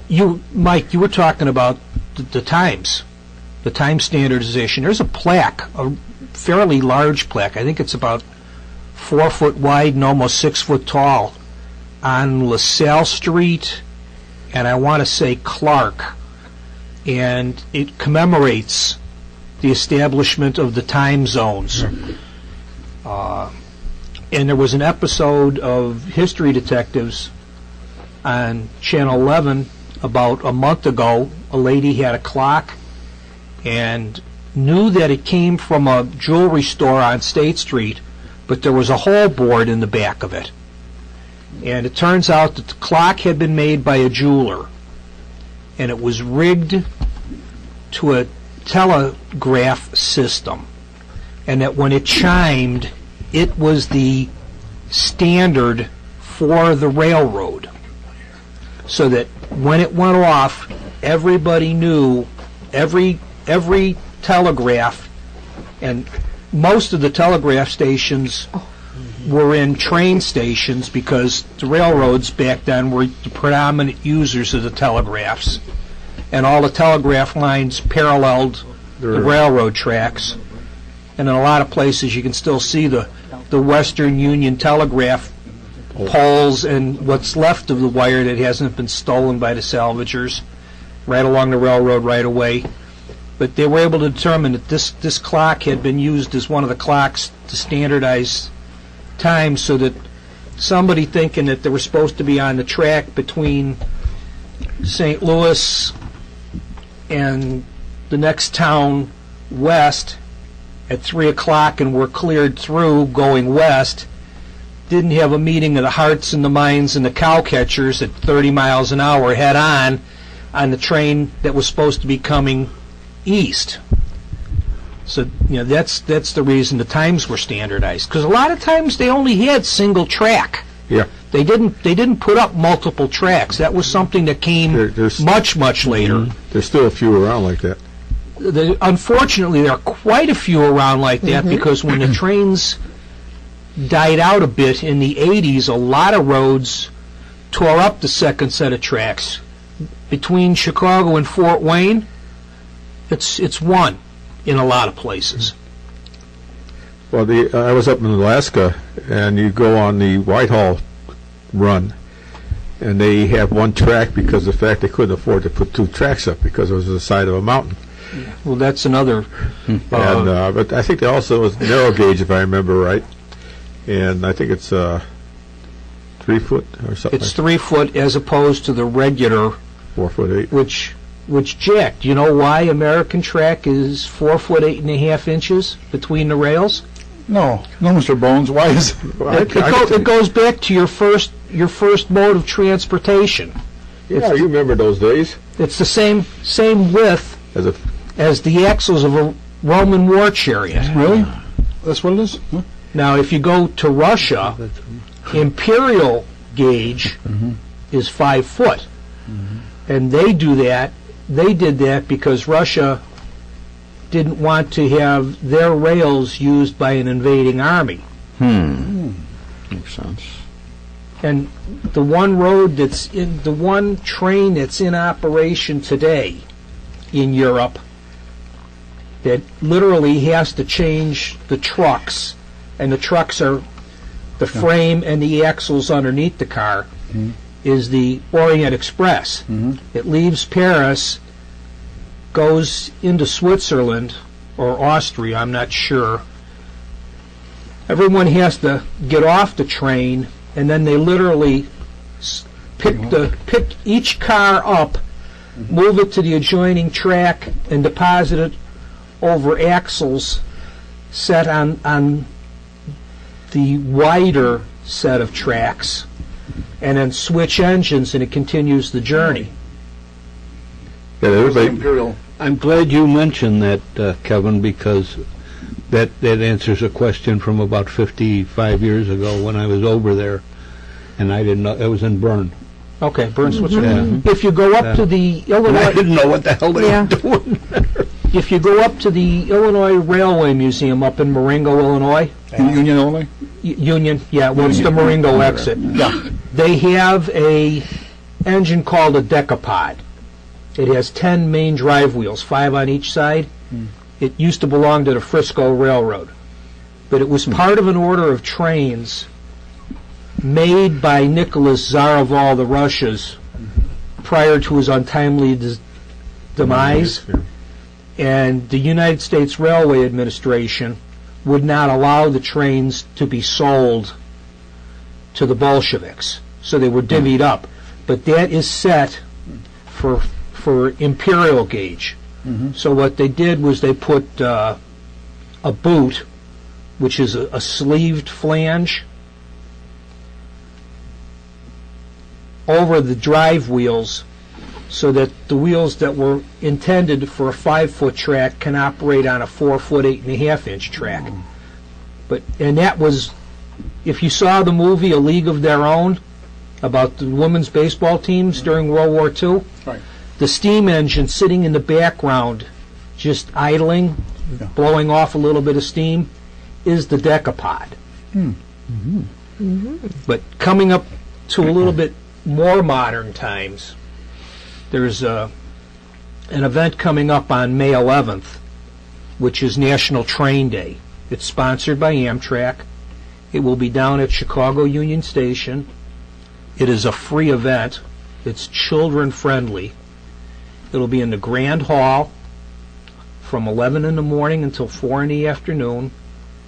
I will be down there as part of the group from the Chicagoland Lionel Railroad Club. We'll have our small traveling layout, our 16 foot by 5 foot 4 inch layout down there. Amtrak in years past has been down there with cooks, chefs from their dining car service, showing how they prepare cocktails, food appetizer cocktails The first year they had a beautiful shrimp cocktail, and every time I almost got to where I was going to get one, I got an elbow in the ribs from some well-meaning lady that thought she was more deserving of it than I was. Radio Disney has been down there in years past. They have performers down there.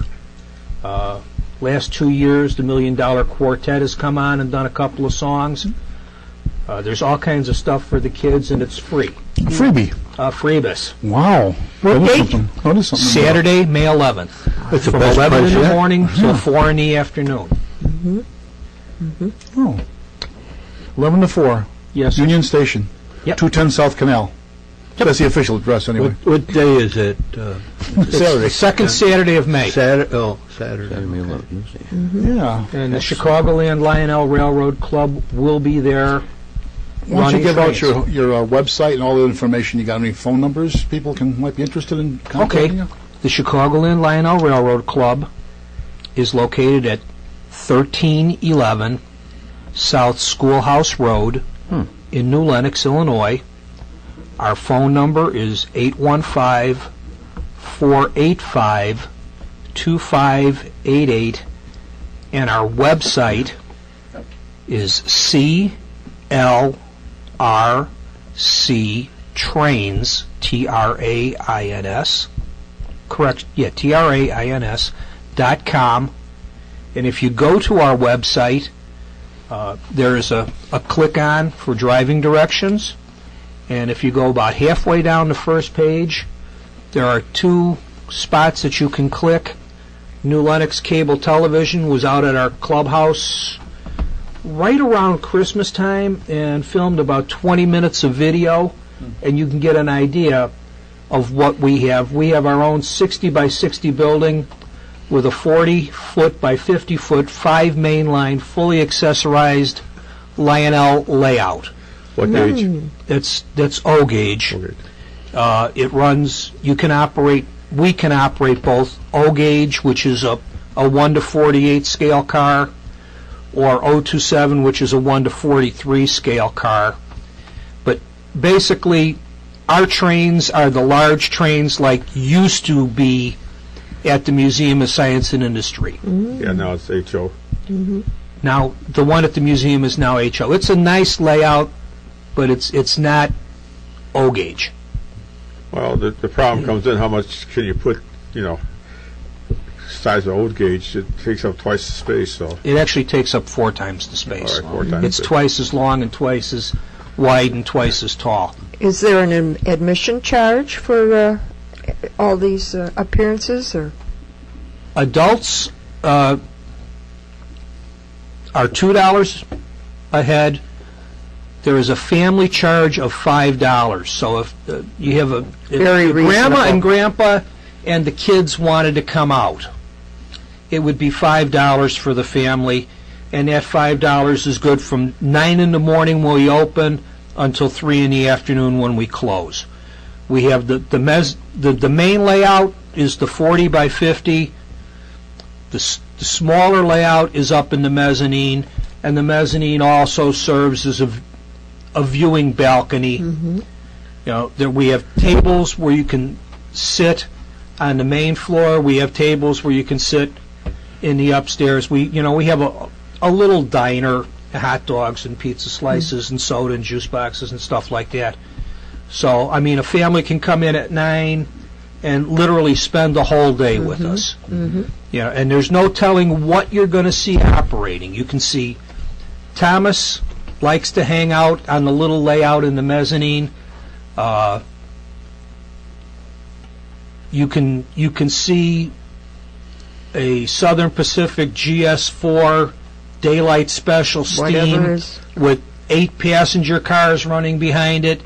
You might see the very latest in modern freight diesels. You may see a massive steam engine pulling 40 or 50 coal cars. There's one section that all it runs is CTA rapid transit cars now. You'll get the new stainless steel cars, or when Suave feels like it, he'll take the stainless steel cars off and he'll put up the old white and green 6000 series with the rounded top. You know, those, well, they were cream and green when I was in college and going to DePaul, and I rode them every day from 63rd and Racine to Fullerton Avenue. So no wooden L cars. No, but I rode wooden IC cars from Randolph in Michigan to 111th Street at Cottage Grove. And those were, you don't want to be on those in winter, because even when the door is closed, there's a draft across the floor.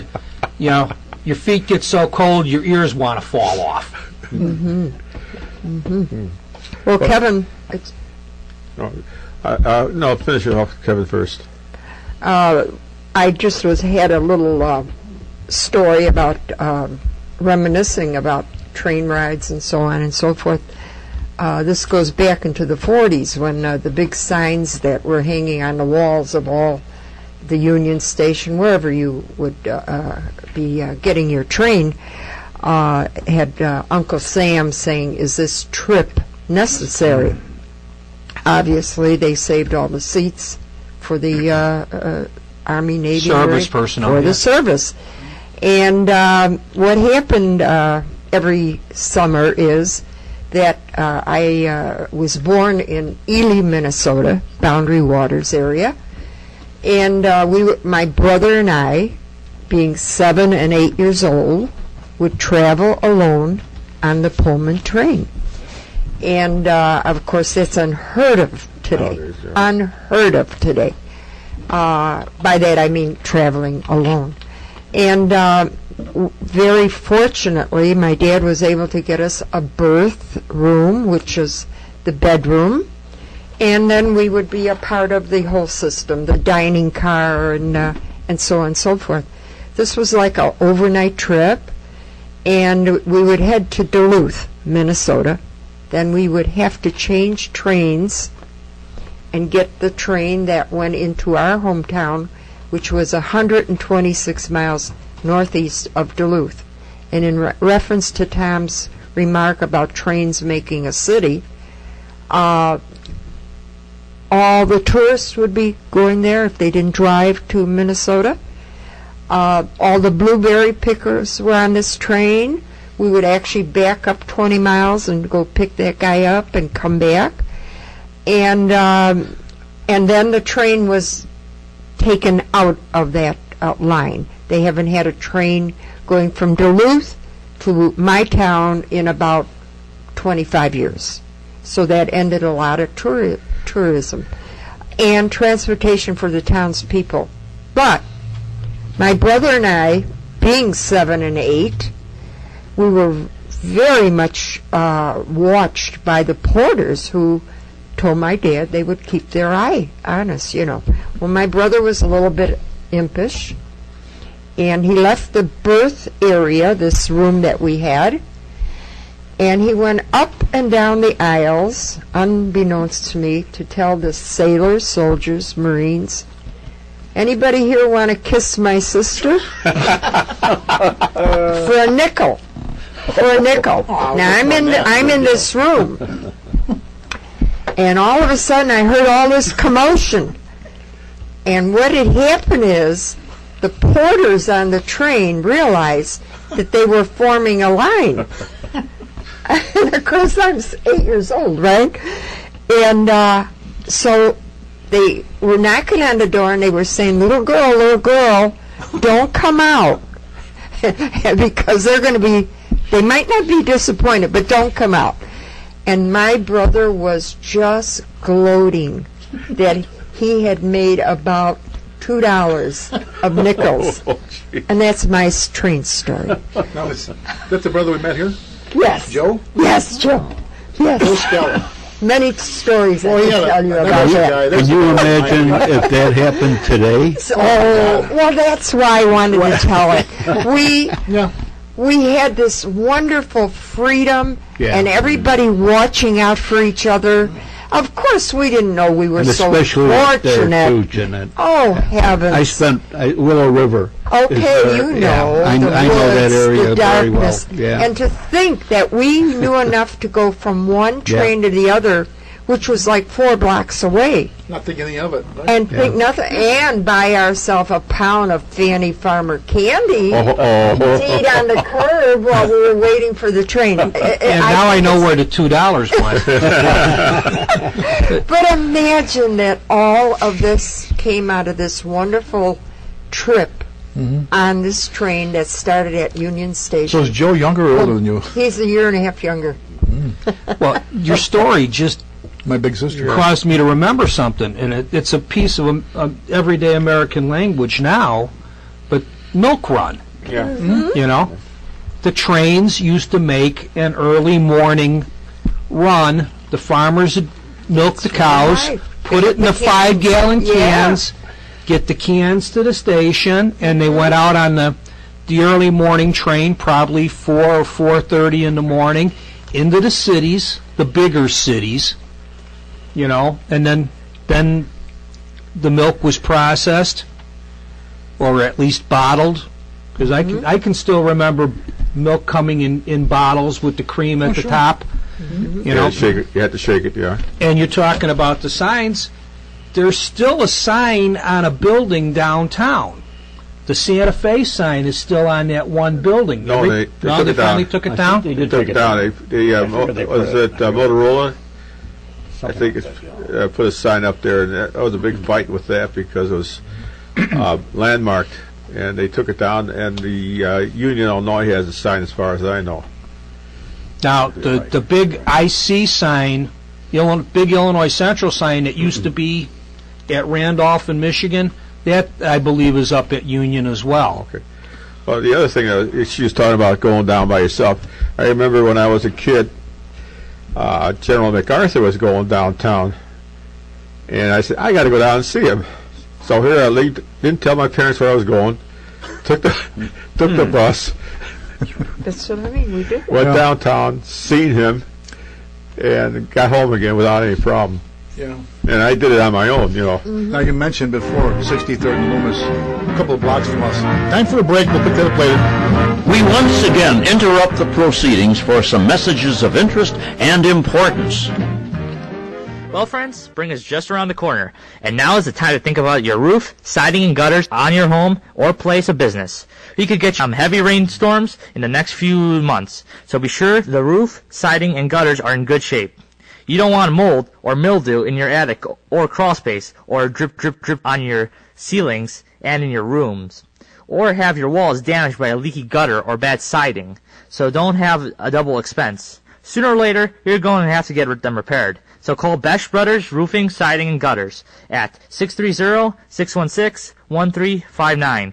Mike Besch will drive over in his shiny red truck with ladders on the top and Besch Brothers Roofing signs on the doors. Mike, will you come look over your roof, siding, and gutters, give you an estimate, and go from there? So don't have double expense. Call Besch Brothers Roofing for a free estimate at 630-616-1359. That's Besch Brothers Roofing, Siding, and Gutters at 630-616-1359.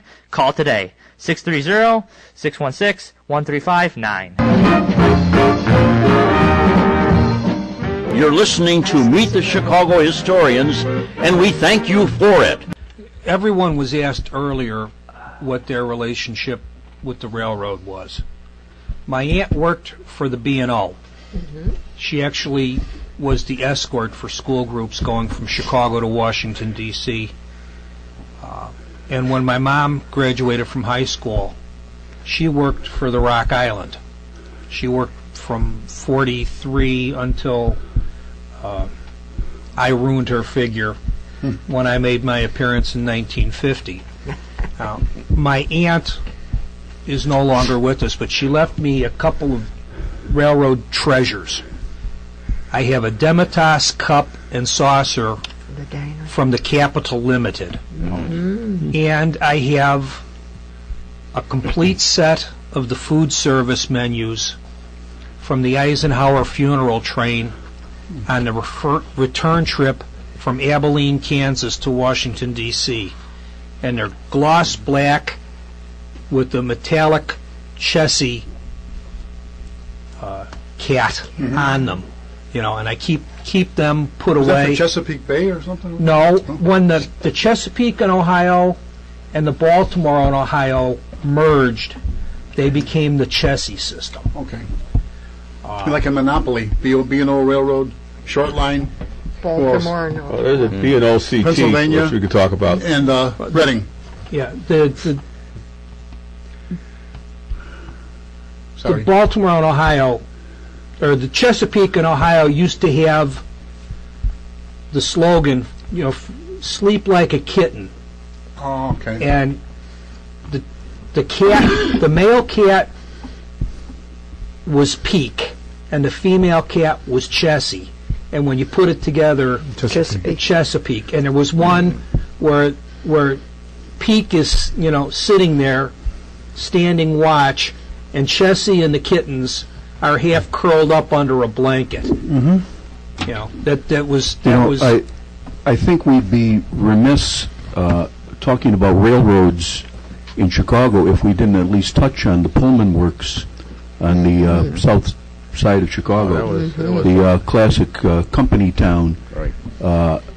Anybody want to start us off with that? Okay, well, Pullman, he started his career raising houses in Chicago when they raised the streets because of the sewer problems. Right. And he was able to organize a group so that they could raise a hotel. People still live in the hotel without knowing about it. Yeah. And he. When you say raise, you mean raise it up, like RAZE, the house, like take it down. Elevate. Yeah, okay. Yeah, most of the buildings that were downtown at that time were all elevated. You can still see the system maybe on 18th and Western area and stuff like that, where they have depressed lots there and stuff like this. Here they were all raised up. There's quite a few around, and then there's places that have vaults, which are not the same. The vaults that they have, like over at the Klee building on Irving Park and Cicero, Milwaukee Cross. There they have vaults under the sidewalks. Vaults like Johann Strauss, or yeah, that too. And then they have some vaults over in downtown yet too, where they 91st in Baltimore. A lot of that area is the same. But the Burnham Hotel, when they bring in food, they have a little elevator that comes up in the sidewalk, loaded down, they go down, and they over. So, is the vault? Is it actually anything that's functional, or is it just there? Yeah, most of them are functional. At one time, they were places for coal. Yeah. Do they have little trains that run down? No, well, that was a different story altogether. The trains were downtown, and they had an underground train. And that was a real remember when the tunnel under the river was punctured? Yeah. That was the old service train line. Yes. Matter of fact, they were doing some work near the Field Museum 4 or 5 years ago, and they found one down there. What's that? One of the service trains. Really? Just the car or the train? The engine. Oh, okay. The power unit. And it was recovered, and it's up at Union, Illinois. Was it electric one? Or yes, it must be in a tunnel. Like similar to the trains that are used in coal mines. Well, there's a train under the Ford City Mall. Yeah, that was for... There's a train under, I think, City Hall, too. No train under City Hall. Not under City Hall? The train in Ford City was for when they were building engines out there during the Second World War. Yeah, it was a Ford plant. Yeah. They had a contract. I believe they were building planes, wasn't it? F2s, FM2s. They had F2s and F4s. Well, they're also building the engines for the B-24s out there, if I remember right. That's the plant that, what's his name got? Tucker, yeah. Yeah, Tucker got that later on. Yeah, that was like 40s, yeah. And I think there's one in Forest Park, too, that they were, that mall. But anyways, the train there, it was a conniving. They said they were just going to build a thing for utilities and stuff like this here, and they ended up building a train. And by the time the city council found out about it, they raised all sorts of hell until they got paid off. And then it continued for a long time because it was bringing in the goods and taking out the trash for the most part. And it was quite a thing there. And I don't know why he stopped, but apparently it was not economical. But getting back to what Tom had said about Pullman, that was a town of its own at one time, right there. Yeah. If you worked outside the city limits, you know. if you worked for Pullman and you were just a line worker, you lived in a dormitory similar to an army barracks. When you got promoted to foreman, then you moved out of the dormitory and into a row house. If you were a supervisor of some status, then you were given a house. The Greenstone Church at 112th and Forestville, if I remember correctly, was the church for Pullman's town. You got your paycheck, you bought your food at the company store. There's a firehouse that stands at 108th, 1/2 block west of Langley Avenue on the south side of the street. That was the fire station. They had buildings that went all the way down to 104th and Maryland. Matter of fact, it used to be called the Pullman Wheel Works. In the late 70s, it was all stripped out and turned into apartment buildings. Amazingly, it just got landmarked after all these The years. former Mendel High School was Pullman Tech.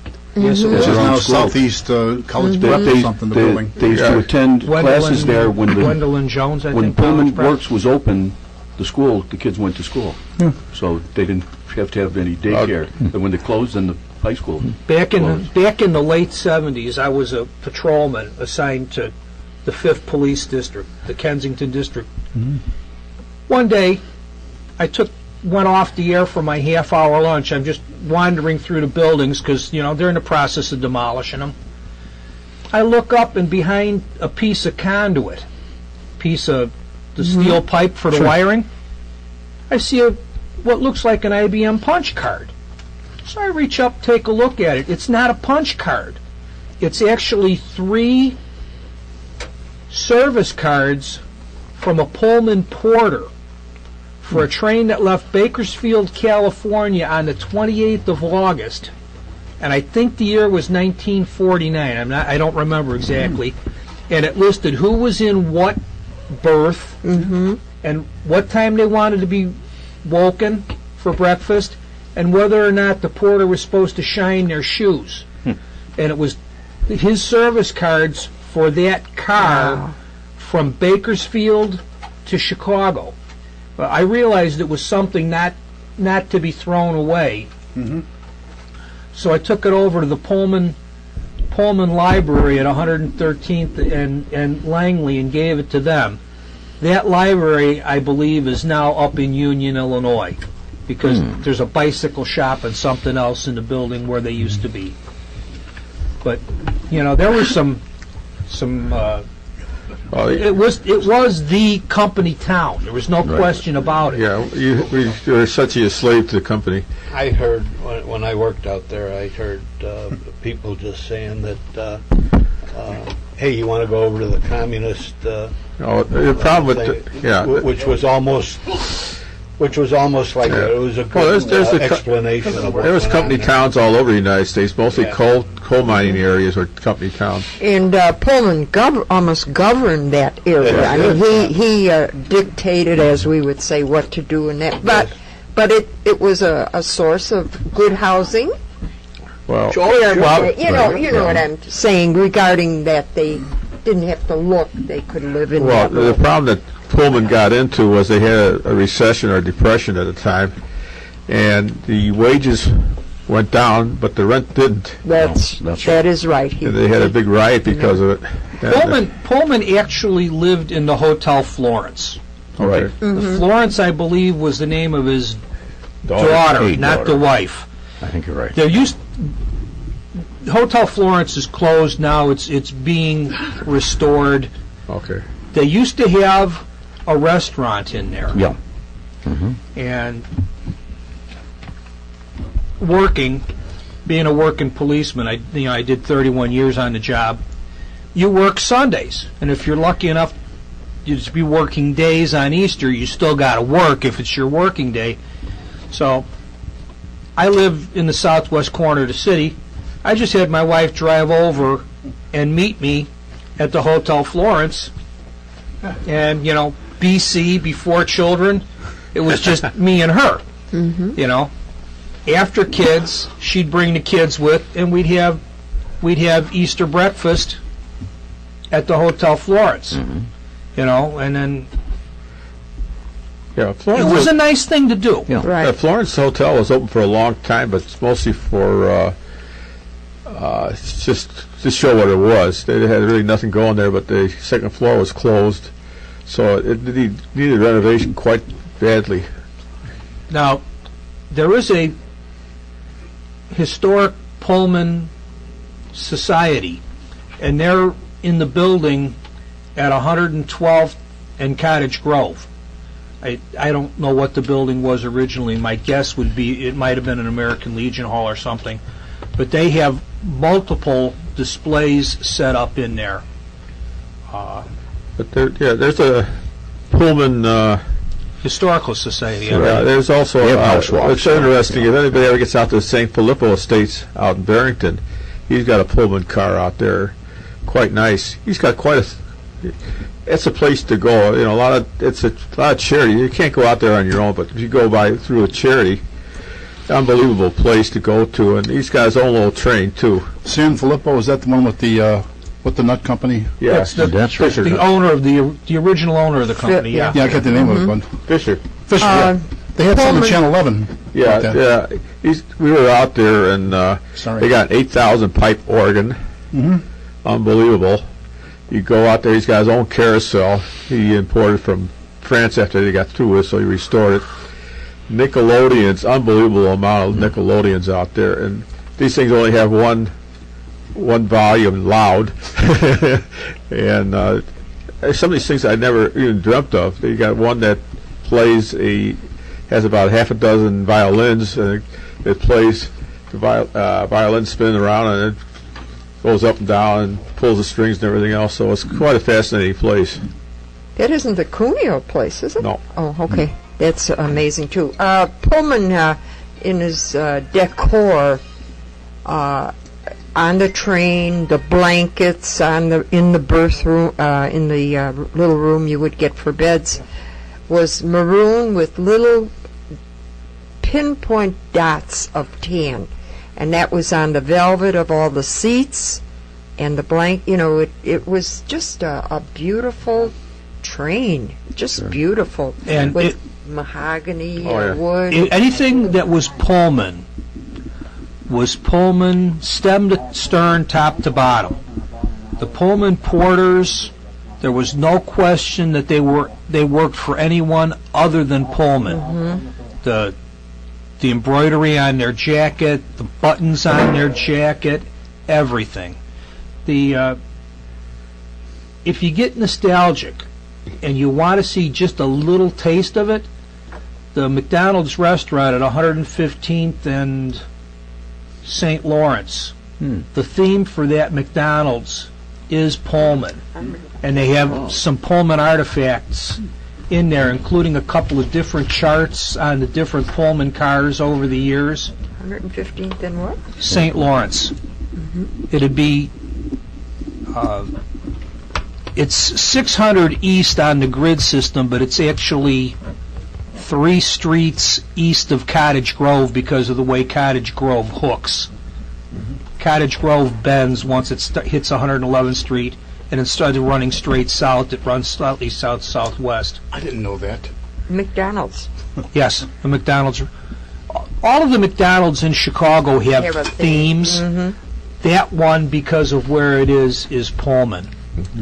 Well, the other thing that's sort of funny about Pullman, where he's buried, because at the time he was having a problem with the strikers and stuff like that, so they buried him in Graceland Cemetery.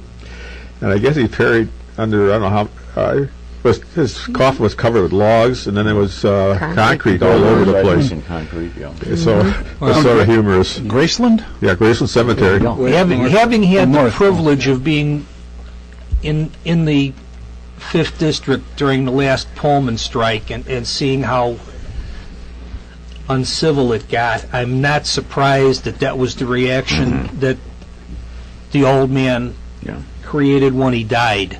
Yeah, bitterness. Kevin, are you picking up any talk in recent years? A few years ago, there was talk about a transportation museum at the old administration building at the Pullman Works. Haven't heard anything lately. I'm wondering if that's a long-term possibility. There was that one building they were talking about, and somebody burned it down almost, I think they saved part of it, and there was still talk of restoring it and making a museum there. They're in the process of restoring it, but it's an extremely expensive proposition, and when you do something like that, funding, the research into everything is so meticulous. They want to make sure they have the correct style brick, the correct color brick, the correct patterning in the brick. Now, the big truss rafters are back up, and there are some metal structures that I don't know what they are that are sitting out in the parking lot to the south of that building. One of them looks to be a bell, and the other may be a mold or something for metal. Like it's similar to the big buckets, the big kettles they use at the steel mills. Ladles. Thank you. But it's when you get into restoration on that kind of thing. Well, I guess it gets to be a different problem too. The fact is they got be so expensive. Standards they have to follow from modern times, and try to hide the standards under the old standards. Well, that's true. Any restoration has to meet modern. Well, and if it was a historic place, that's wheelchair access for one thing. Not that much. There was a time that they wanted to take the old post office and make that into a railroad and a maritime museum, and we were going to go in with them. And of course, that all fell apart now, but that would have been a perfect spot. Yeah, it was talk about a perfect spot. That's right. And the maritime guy was really hot over that. He really wanted to get in there. George was he's still around, and he's still looking for a place. And the uniqueness of that building. This is Chicago. This isn't Niles or Skokie. This is this is where we have our history. Chicago has a history of aviation and ship sailing, stuff like that. At one time, the Chicago River was clogged with ships coming in. They also are leaders in building bridges too. The Bascule Bridge was developed here in Chicago, and so a lot of the stuff was Chicago. And of course, the trains. They had the Railroad Museum in the 48 or something like that. I went to that, and I don't remember. The exhibition down on Navy Pier, right? No, it was further south. Well, I remember they wrote up about it in the Chicago Magazine. I remember being with my dad. There was a little guy. I mean, I was really a little guy. I was born in '46, so. Oh, I was there. Yeah, I seen you. As recently as the late '90s, the National Railway Historical Society had their convention here in Chicago. I can remember taking my kids out to City Center, which actually isn't in the city. It's like 147th Street and probably King Drive out in Dalton. Yeah. It's the Union Pacific City Center yard, and they had the Union Pacific Challenger, which is one of the largest steam engines ever built. And they had the Union Pacific Heritage cars, the yellow, big yellow passenger cars with the red stripe. And I got photographs of the Freedom Train when it came in here. So that, but the catch on that was that it was going to Navy Pier, and it couldn't go across the bridge on its own power. And I didn't understand why, but they had a diesel tow it across. Well, it has to do with the weight and the vibration. Yeah. You can drive cars across a bridge, no problem at all. Now, you take a large group of men on foot and you march them across the bridge, and the bridge will fail because that many people walking in unison, in cadence, the foot hitting the ground at the same pace sets up a harmonic vibration that the metal can't stand. Well, there was that's what it was. There was a dispute about that, and they proved that it wasn't true. Well, because they always say route step anyway when they go across the bridge, but yeah. Yes, they say route step because they had a whole bunch of swimmers in uniform. They knocked the bridge down by marching across it. That's why they go into route step. But they claim that they tried this on some of the more substantial bridges and had no effect. But if you do a semi, it's another story. Well, you know, if something happens, you can tell people it's going to be perfectly safe, and they're going to remember something happened. But anyways, I got to leave here shortly. But I wanted to say before I go that people in this area don't know that they used to have a railroad that came through Harwood Heights and parts of Norridge. It was the old Wisconsin Central that built tracks that went down Forest Reserve Drive and went all the way out to Franklin Park, and it went through the. So now you can see parts of it. You know, it's all gone now. But the story on that was there was a short line that started at the Mayfair yards over there by Milwaukee Avenue, and it went through various areas down Chicago, and then it started out Sunnyside up through Forest Reserve Drive. That's why the street's so wide, because of the track right away. And then it went out. There's some bridge abutments yet in the river. I believe those are from the railroad bridge at the time. They went out to Franklin Park. And in the crash of 1893, the railroad went bankrupt, and then they started another company called Chicago Terminal Transit Line. That lasted until about 1910 and went bankrupt. B&O took them over, so for a long time they had a train going around. There's another short line called B&O CT. It's still in existence. It's still in existence. All right. Runs a big yard at 79th Street, a block east of Western Avenue, and the tracks that run south through the city parallel to Rockwell Avenue belong to the B&O CT. Okay. I seen an engine a long time ago, but somebody told me they were bought out. Off of California Avenue? No. Well, it cuts across and then basically runs south. But anyways, they stopped the tracks in 1910, and when they were tore up, I don't know. But they had a station over, I guess it was, I should say not a station, but a warehouse. I think it was Austin Avenue and Sunnyside. So it was there for a while, and then I guess it was not economical, and that sort of ceased to exist. Austin and Sunnyside? Yeah, I think it was Sunnyside. It was a few years ago, even before your time. John, you mentioned Michigan City earlier, and you're going out there on the train.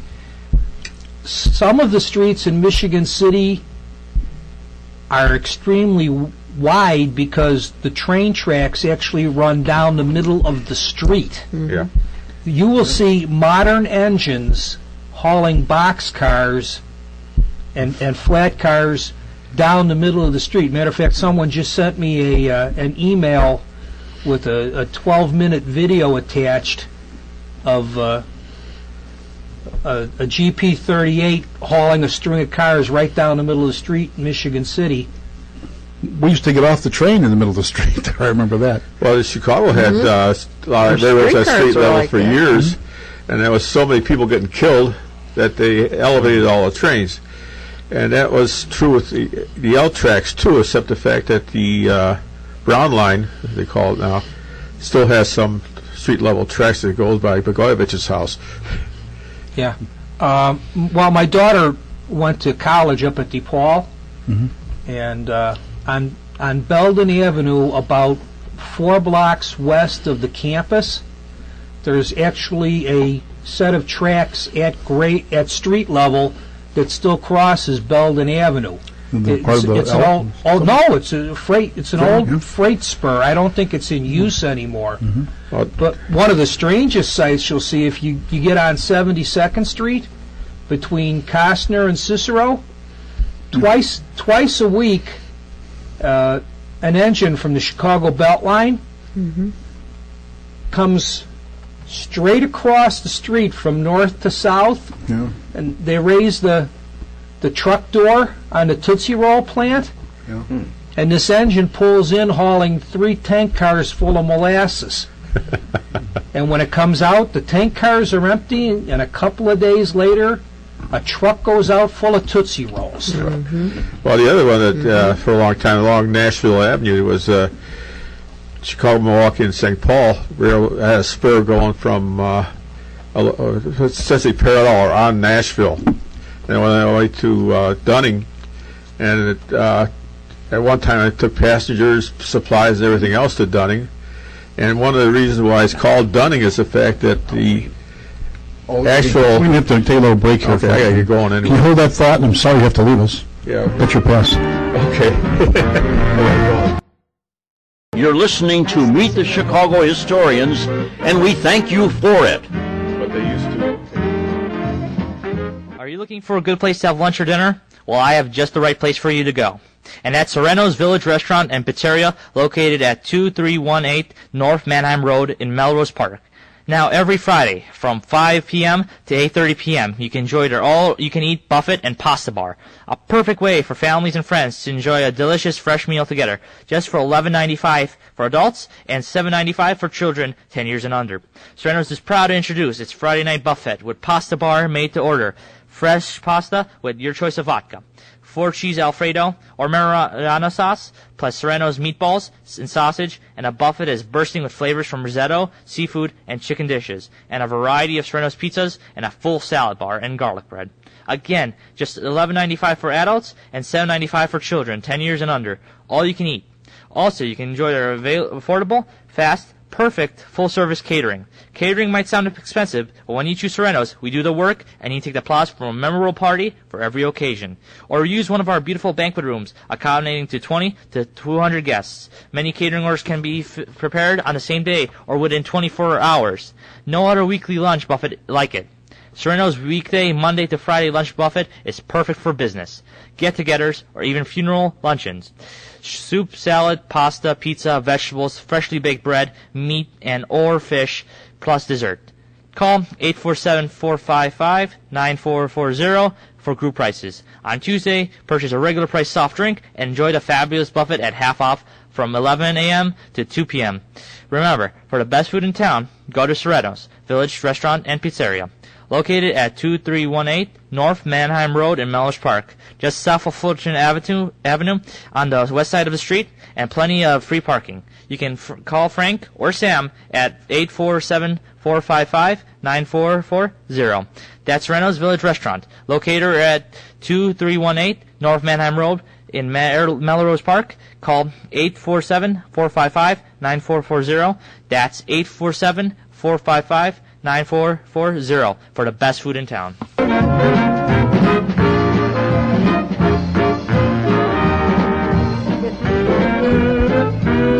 Once again, we return to our discussion. Hey, gang, welcome back. We're not at the home stretch yet, but we're on the far turn. And we just lost one of the competitors. One of our horses, Al Opitz, had to drop out, but we still got who here? Tom McKenna. Jeanette Frontier. Rich Lang. Kevin Barry. And Coogie. And me. Our answer to, who am I the answer to now today? John Cameron Swayze or something? No, forget about it. Okay, where were we? Keeps on ticking. Yeah, Timex. Where were we? And he also did the commercials for H&R Block, the early ones, remember? Wasn't it John Cameron Swayze? I think so. A long time ago. If you know somebody who worked in the Takes a in the sex business there. Anyway, Just where were before we? Mike left, he mentioned the Chicago-Milwaukee... Al. Or Al. They both left. The Chicago-Milwaukee and St. Paul Railroad, which we now think of as the Milwaukee. But the Burlington Railroad was the Chicago-Burlington and Quincy. The Santa Fe. Atchison, Topeka, and Santa Fe. Right? Yeah, and it was basically a cattle railroad.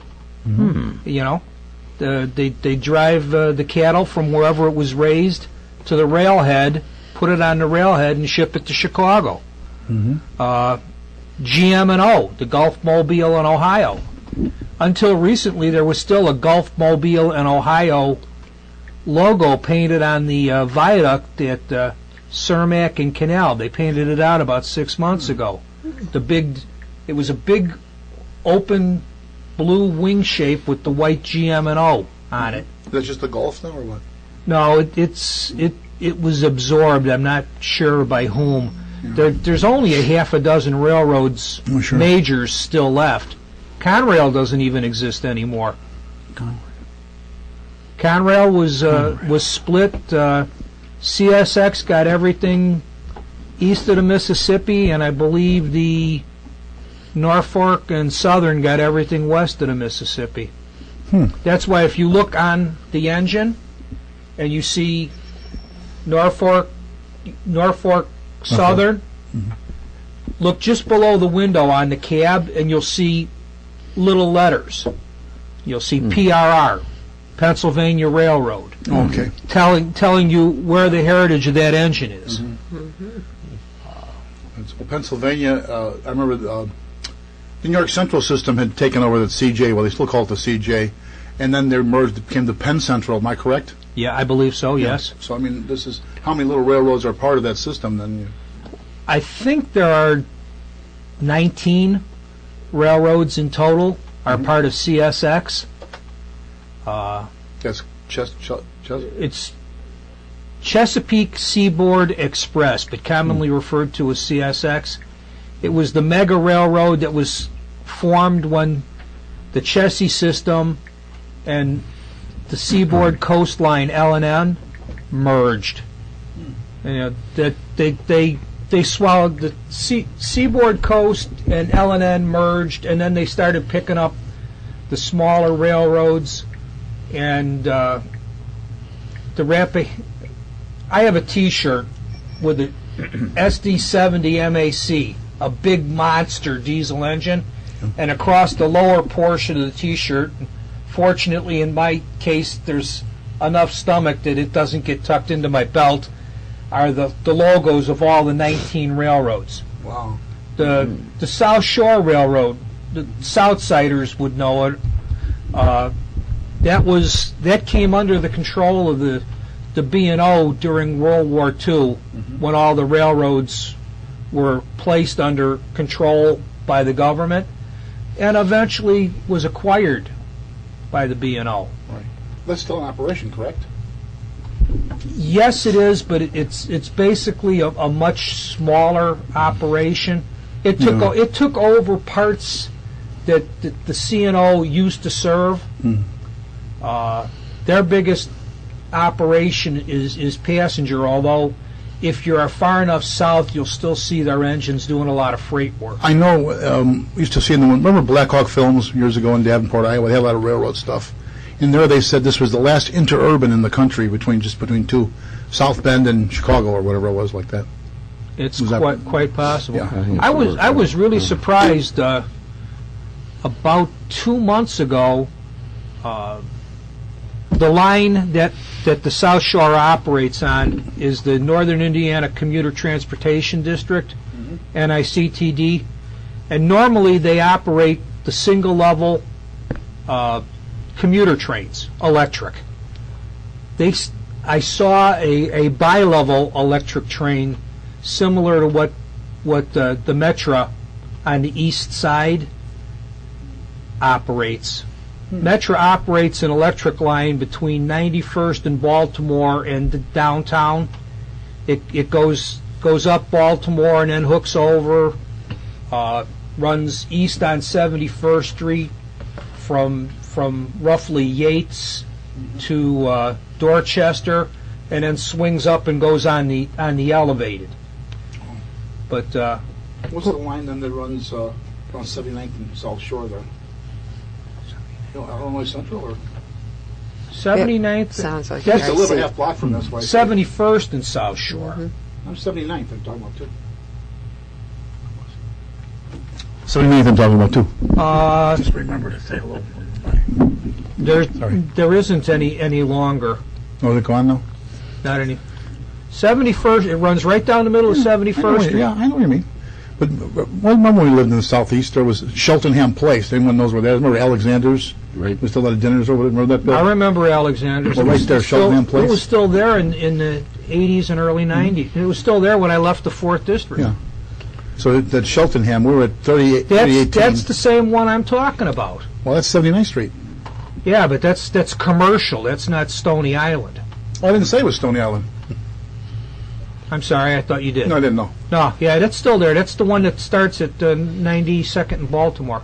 Okay. And Kevin, with all the trains you've mentioned and all the code names on them and everything, is it any wonder how we, and you guys probably weren't even involved in this subject, in World War II, Chicago, when they found certain secret papers and so on, was one of the first listed places to bomb, and it was all because of our railroad system. And that was going to put us out of commission, and of course anything we led to. The access, the enemy. We living here, you know, I mean, I can remember the Were you here yet? Did you live here then or no? Sure. When were you here yet, or were you in Minnesota? No, right here in You were Chicago. here, okay. Yeah. My point being that when we were living here, yes, we used to have all our air raids and, you know, hide under the desk and you know, shut all the lights off in the city. But we really didn't realize what a target we were. Well, and there's a real good answer right there. Chicago is a transportation hub. It's a banking hub. It's a commodities hub. We really are A1. It really is an important place, but you know, it's sort of like the comment in the Bible that a prophet is never recognized in his home place. We're just so used to everything, what we do and who the people around us are. We don't recognize that. Well, you know, we don't see the trees. It wasn't just the railroad either. It was the air. It was the shipping. You know, everything. This was a shipping. For years, the sign at Midway Airport was "Welcome to Midway Airport, the birthplace of modern aviation." Yeah, I can believe that. And that's basically what it was. That was. And you could get out of your car at 63rd and Cicero and right on the corner walk right into the facility and get on a plane. I can remember being a young teenager, you know, before things got crazy and we got security conscious. There used to be a deactivated military fighter jet, an F-100 Super Sabre, parked immediately inside the fence at 63rd and Cicero on display. And kitty corner from it was a used car dealer, and he had some type of airplane. It might have been a DC-3. It might have been a smaller military aircraft, braced, of course, standing on its tail, you know, with its nose about 40 foot or so in the air, and it was Skyway Motor Sales, if I remember the name correctly. Well, the sign "Welcome to Midway Airport, birthplace of modern aviation" was replaced by "Welcome to Midway Airport, world's busiest airport." Before O'Hare, huh? Yeah, that was it. There is a hangar on Central Avenue. I want to say it's about 62nd Street.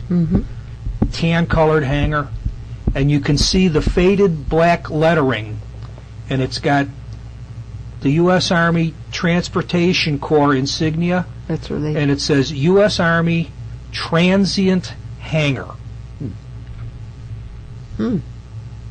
Now, it may have been painted over, or it may have may have finally, but it's on Central, about 62nd Street. If you're driving north on Central, you should be able to see it. And many fellows were stationed right there. They were right there, just like at O'Hare. O'Hare used to be O'Hare called was the big one, and that was called Orchard Field. Yes. That's why when you get your luggage, it says ORD on the tag. Yeah, that was just a layover for the mail. Exactly. I lived at Wolf and Toohey. Okay, you would know.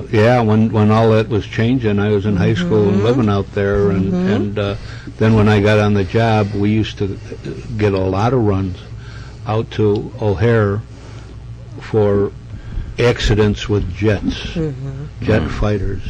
These guys would go by and walk by there, and their hats would end up in the jet, and once in a while, a body. Yeah. These guys would go right in there. What a mess! Oh, what a mess! But that was a big hangars, and they had a lot of equipment. Also out on there. the lakefront was a huge one. I think they still have Migs. City with a lot of stores. I think O'Hare still has they have something there, yeah. reserve. No, it's unit gone. out Oh, there. did Is they it take gone? that away? They're all gone. right. Is it? Yes, Mayor Daley was the swan song for Okay, that. I remember that. I mean, Richie Daly. The younger. Younger. Junior. Baby Doc. What year did O'Hare actually become part of the city of Chicago? Does anyone remember? Oh boy, I don't know. We moved out there in 47 or something like that. Because Tom and I, It was starting then. we belonged to Explorer Post, which are the older Boy Scouts, right? Our advisor, Bill Boyd, his father was an attorney, lived in Austin. He did the deal for the city. He was representing in the sale. And the city paid $1, which is like giving it away. It makes it legal, yeah. I would have given him $10 anyway, maybe 20. Well, was it unincorporated Cook County at the time? I don't know. I probably was, yeah. Yeah, but that's what the deal was. So. And a chunk of O'Hare is in DuPage Yes, it County, is. which complicates it. That does happen. I just wonder if that might have been Des Plaines. Could be. Bensonville. Finally, that was like way out in the country. Yeah. I think you were on. It was all Two-lane cornfields high when we moved out drive, there. Nothing like what we have now. Yeah. Narragansett was the end of Chicago. So, yeah. Talking about we used to go to the country. Oh, yeah. That was like being semi-out in the country. talking yeah, about yeah. cutting deals, I think this is one of the most interesting pieces of Chicago trivia. There's a small body of water called the Ogden Slip. It's just south of Grand Avenue. It comes in off the lake by the locks. It was a warehouse. The reason that they built Ogden Slip is so they could bring the boats in not only from the lake but also the ones that came down the river, and they would store the stuff in the warehouse. But this body of water called Ogden Slip, the attorney that negotiated the deal was from Springfield, Illinois, and it was supervised by the Corps of Engineers, and the officer that was in charge of the Corps of Engineers, the attorney was Abraham Lincoln, and the officer in the Corps of Engineers was Jefferson Davis. I think that's one of the most interesting pieces of Chicago. He was a surveyor. Definitely. He said something about there should be some kind of a big city here or something. This would be a spot to develop it, wasn't it? Jefferson Davis. We take a lot for granted, don't we? Grant, him too. And Grant. Another graduate of West Point, and another engineer by training. Was he? Isn't this the anniversary of the sinking of the Titanic? Yeah, it was last year. Thinking of the Eastland? Wait, Eastland disaster? No, Eastland. Yeah. I think I think it is. May, I think it's 2 years. That was 1915, I believe, Eastland. Yeah. Or is it now? I don't know. May? George Hallis was 20 minutes late getting there. That's right. He would have been. It was Western Electric excursion, wasn't it? That's right. It was the Western Electric Family Picnic. Family picnic, right. And they took the bodies to the armory, and it was either the 2nd Illinois Regiment or the 3rd Illinois Regiment. But the armory is the building that is now Oprah Studios. Yeah, Harpo. Yeah. Harpo Studios. I have pictures of my grandfather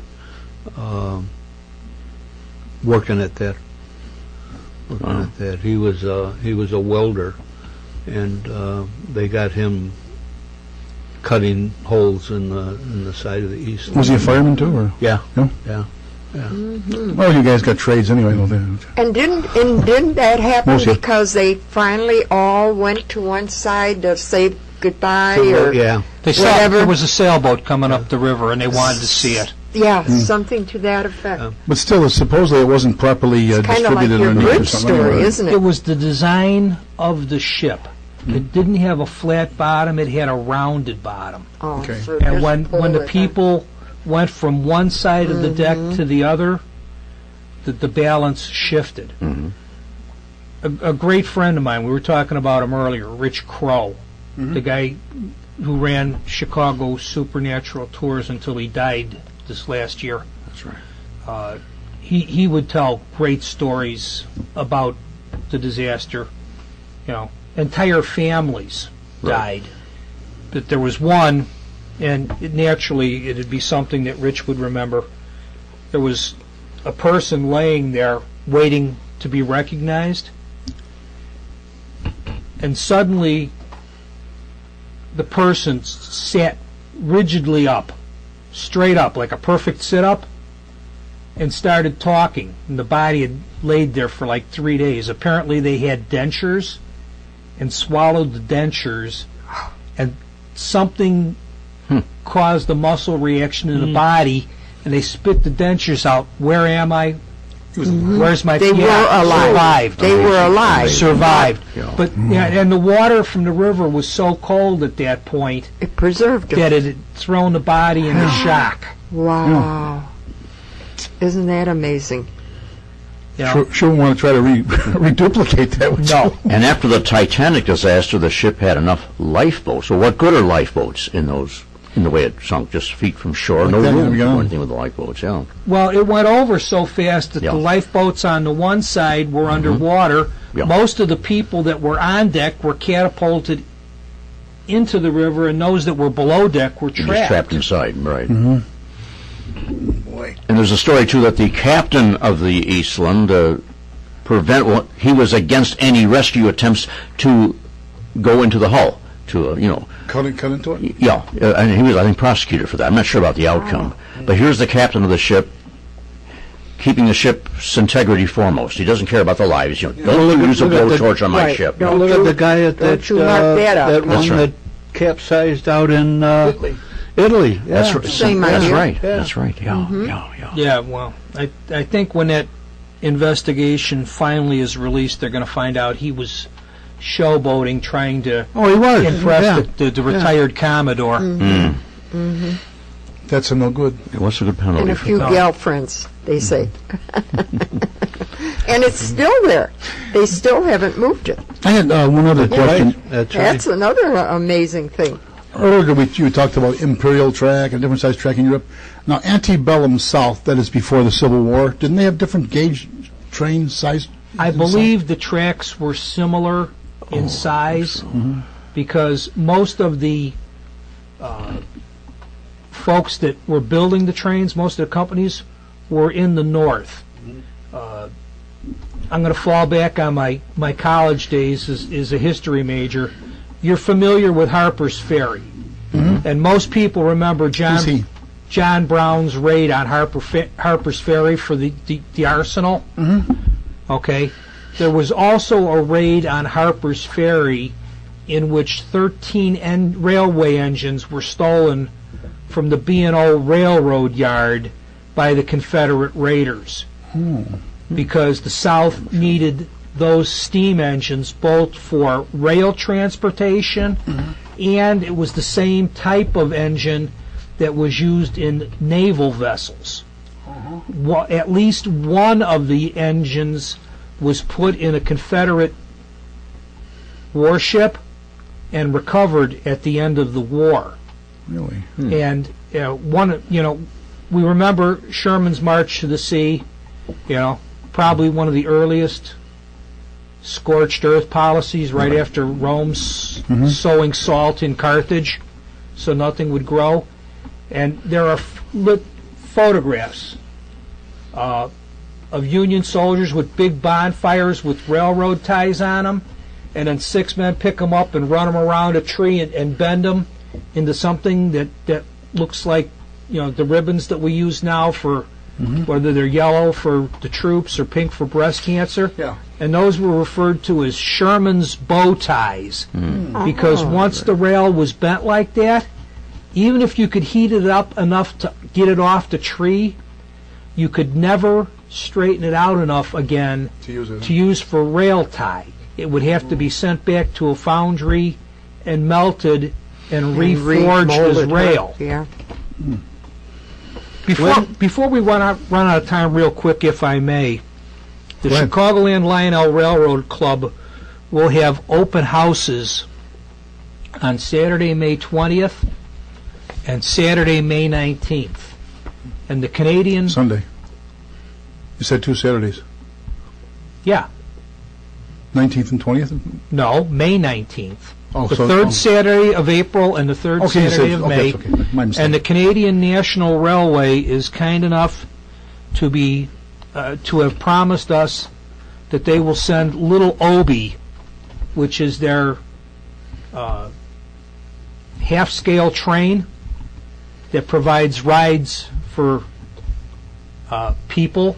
And basically what it is that they took plywood and built a train engine shell over a John Deere Gator, and they have tram carts that they pull behind it, and that's supposed to be out there on the third Saturday in April and the third Saturday in May. For anyone who comes out and wants to take a ride, they'll provide the ride, and there's no charge for the ride. Where is that, Kevin? That's at 1311 South Schoolhouse Road in New Lenox. Okay. And if you need driving instructions, go to our website, which is clrctrains.com, and you can click on the Get Driving Instructions. Okay, sounds good. And if you love trains, come see us. We're coming right down to the end now, and I think we've had a very lively discussion. I want to thank you for showing up, Kevin, and want to know you're welcome anytime you want to come back. Thank you, sir. Yeah, thanks, Kev. Especially if you pick me up like that. We enjoyed it. Thank you very much, Kevin. Kevin, are they still making Lionel trains in this country? Yes, sir. They are. Lionel moved a large part of their production back to the United States for last Christmas. Great. They did have some problems. Lionel's got some great stuff in the works. You don't have to stand over the transformer anymore. They have their legacy control system. You can actually sit in your comfortable chair and run the whole thing out of a handheld. And there is talk that they're coming up with a new handheld system, and we're hoping to have some information on it in September. In September. If one wanted to buy a Lionel train set now, I'm sure you could go to the internet, the computer. But are there any retail stores? I mean, yes, there I are. think there was something on Irving Park opening recently on the south side of Irving near Pulaski. I thought it mentioned Railroad in... Being a South Sider, I can't honestly answer that. I do know that there's Chicagoland Hobbies on the north side, on Northwest Highway in the 6000 series. 6105. 6105 says the voice from in the control room. Hobbytown at about 15400 South 94th Avenue. Berwyn Toy Trains on Ogden Avenue, about a block east of Harlem. Didn't there used to be one on 63rd Street? That's Trost, and Trost unfortunately has been gone for about 3 years now. They had the big warehouse in 47th. Yeah, and Pat's Hobbies in the 5700 block of West 95th Street is gone. Oh, yeah? Bill's Englewood Station at 147th and LaGrange is gone. Jensen's Hobby out on Lincoln Highway in New Lenox is gone. Wasn't there one around Grand and Damon? You know, I don't. Some years I ago. don't know. There is a small store called Forever Timeless. That's at 4434 West Belmont. I know the lady that owns that store. She has some Lionel trains in there. Google Lionel trains, or you can do what I do. I have a memory with the consistency of a sieve, and I subscribe to Classic Toy Trains magazine, and the really big Lionel dealers are in there. Hobby Lobby carries trains at Christmas. Got any pinups in that magazine?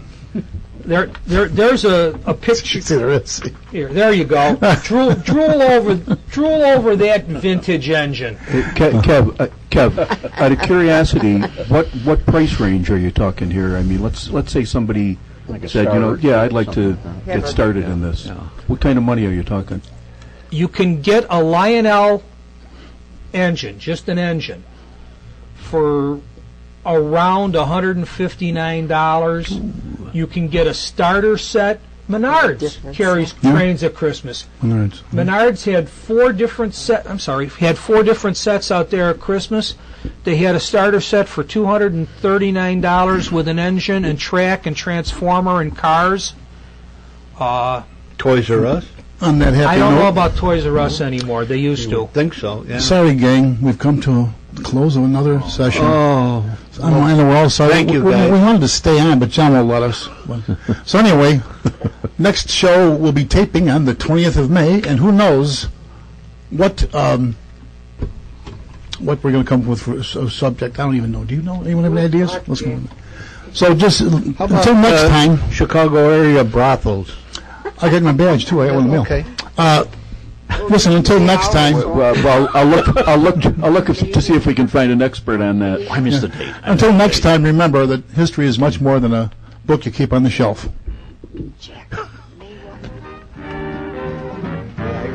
And now, once again, here's the guy who started it all, our producer, chief electrical engineer, and all-round troubleshooter and good guy, John DeVita.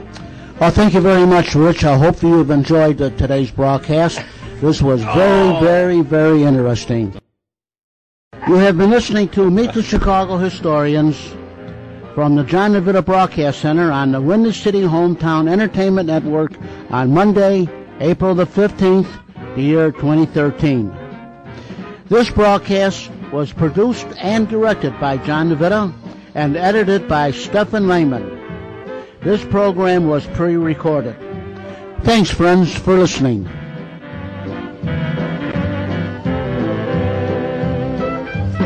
Once again, you have been listening to our monthly program, Meet the Chicago Historians, which was pre-recorded. Our Historians show is broadcast over WRHS Jack FM 89.7 Norridge. We thank the management. You can also access our show, both today's as well as a back library of older broadcasts, on the internet by going to WindyCityHometown.com. Goodbye, and once again, thanks for listening. This is Rich Lang speaking.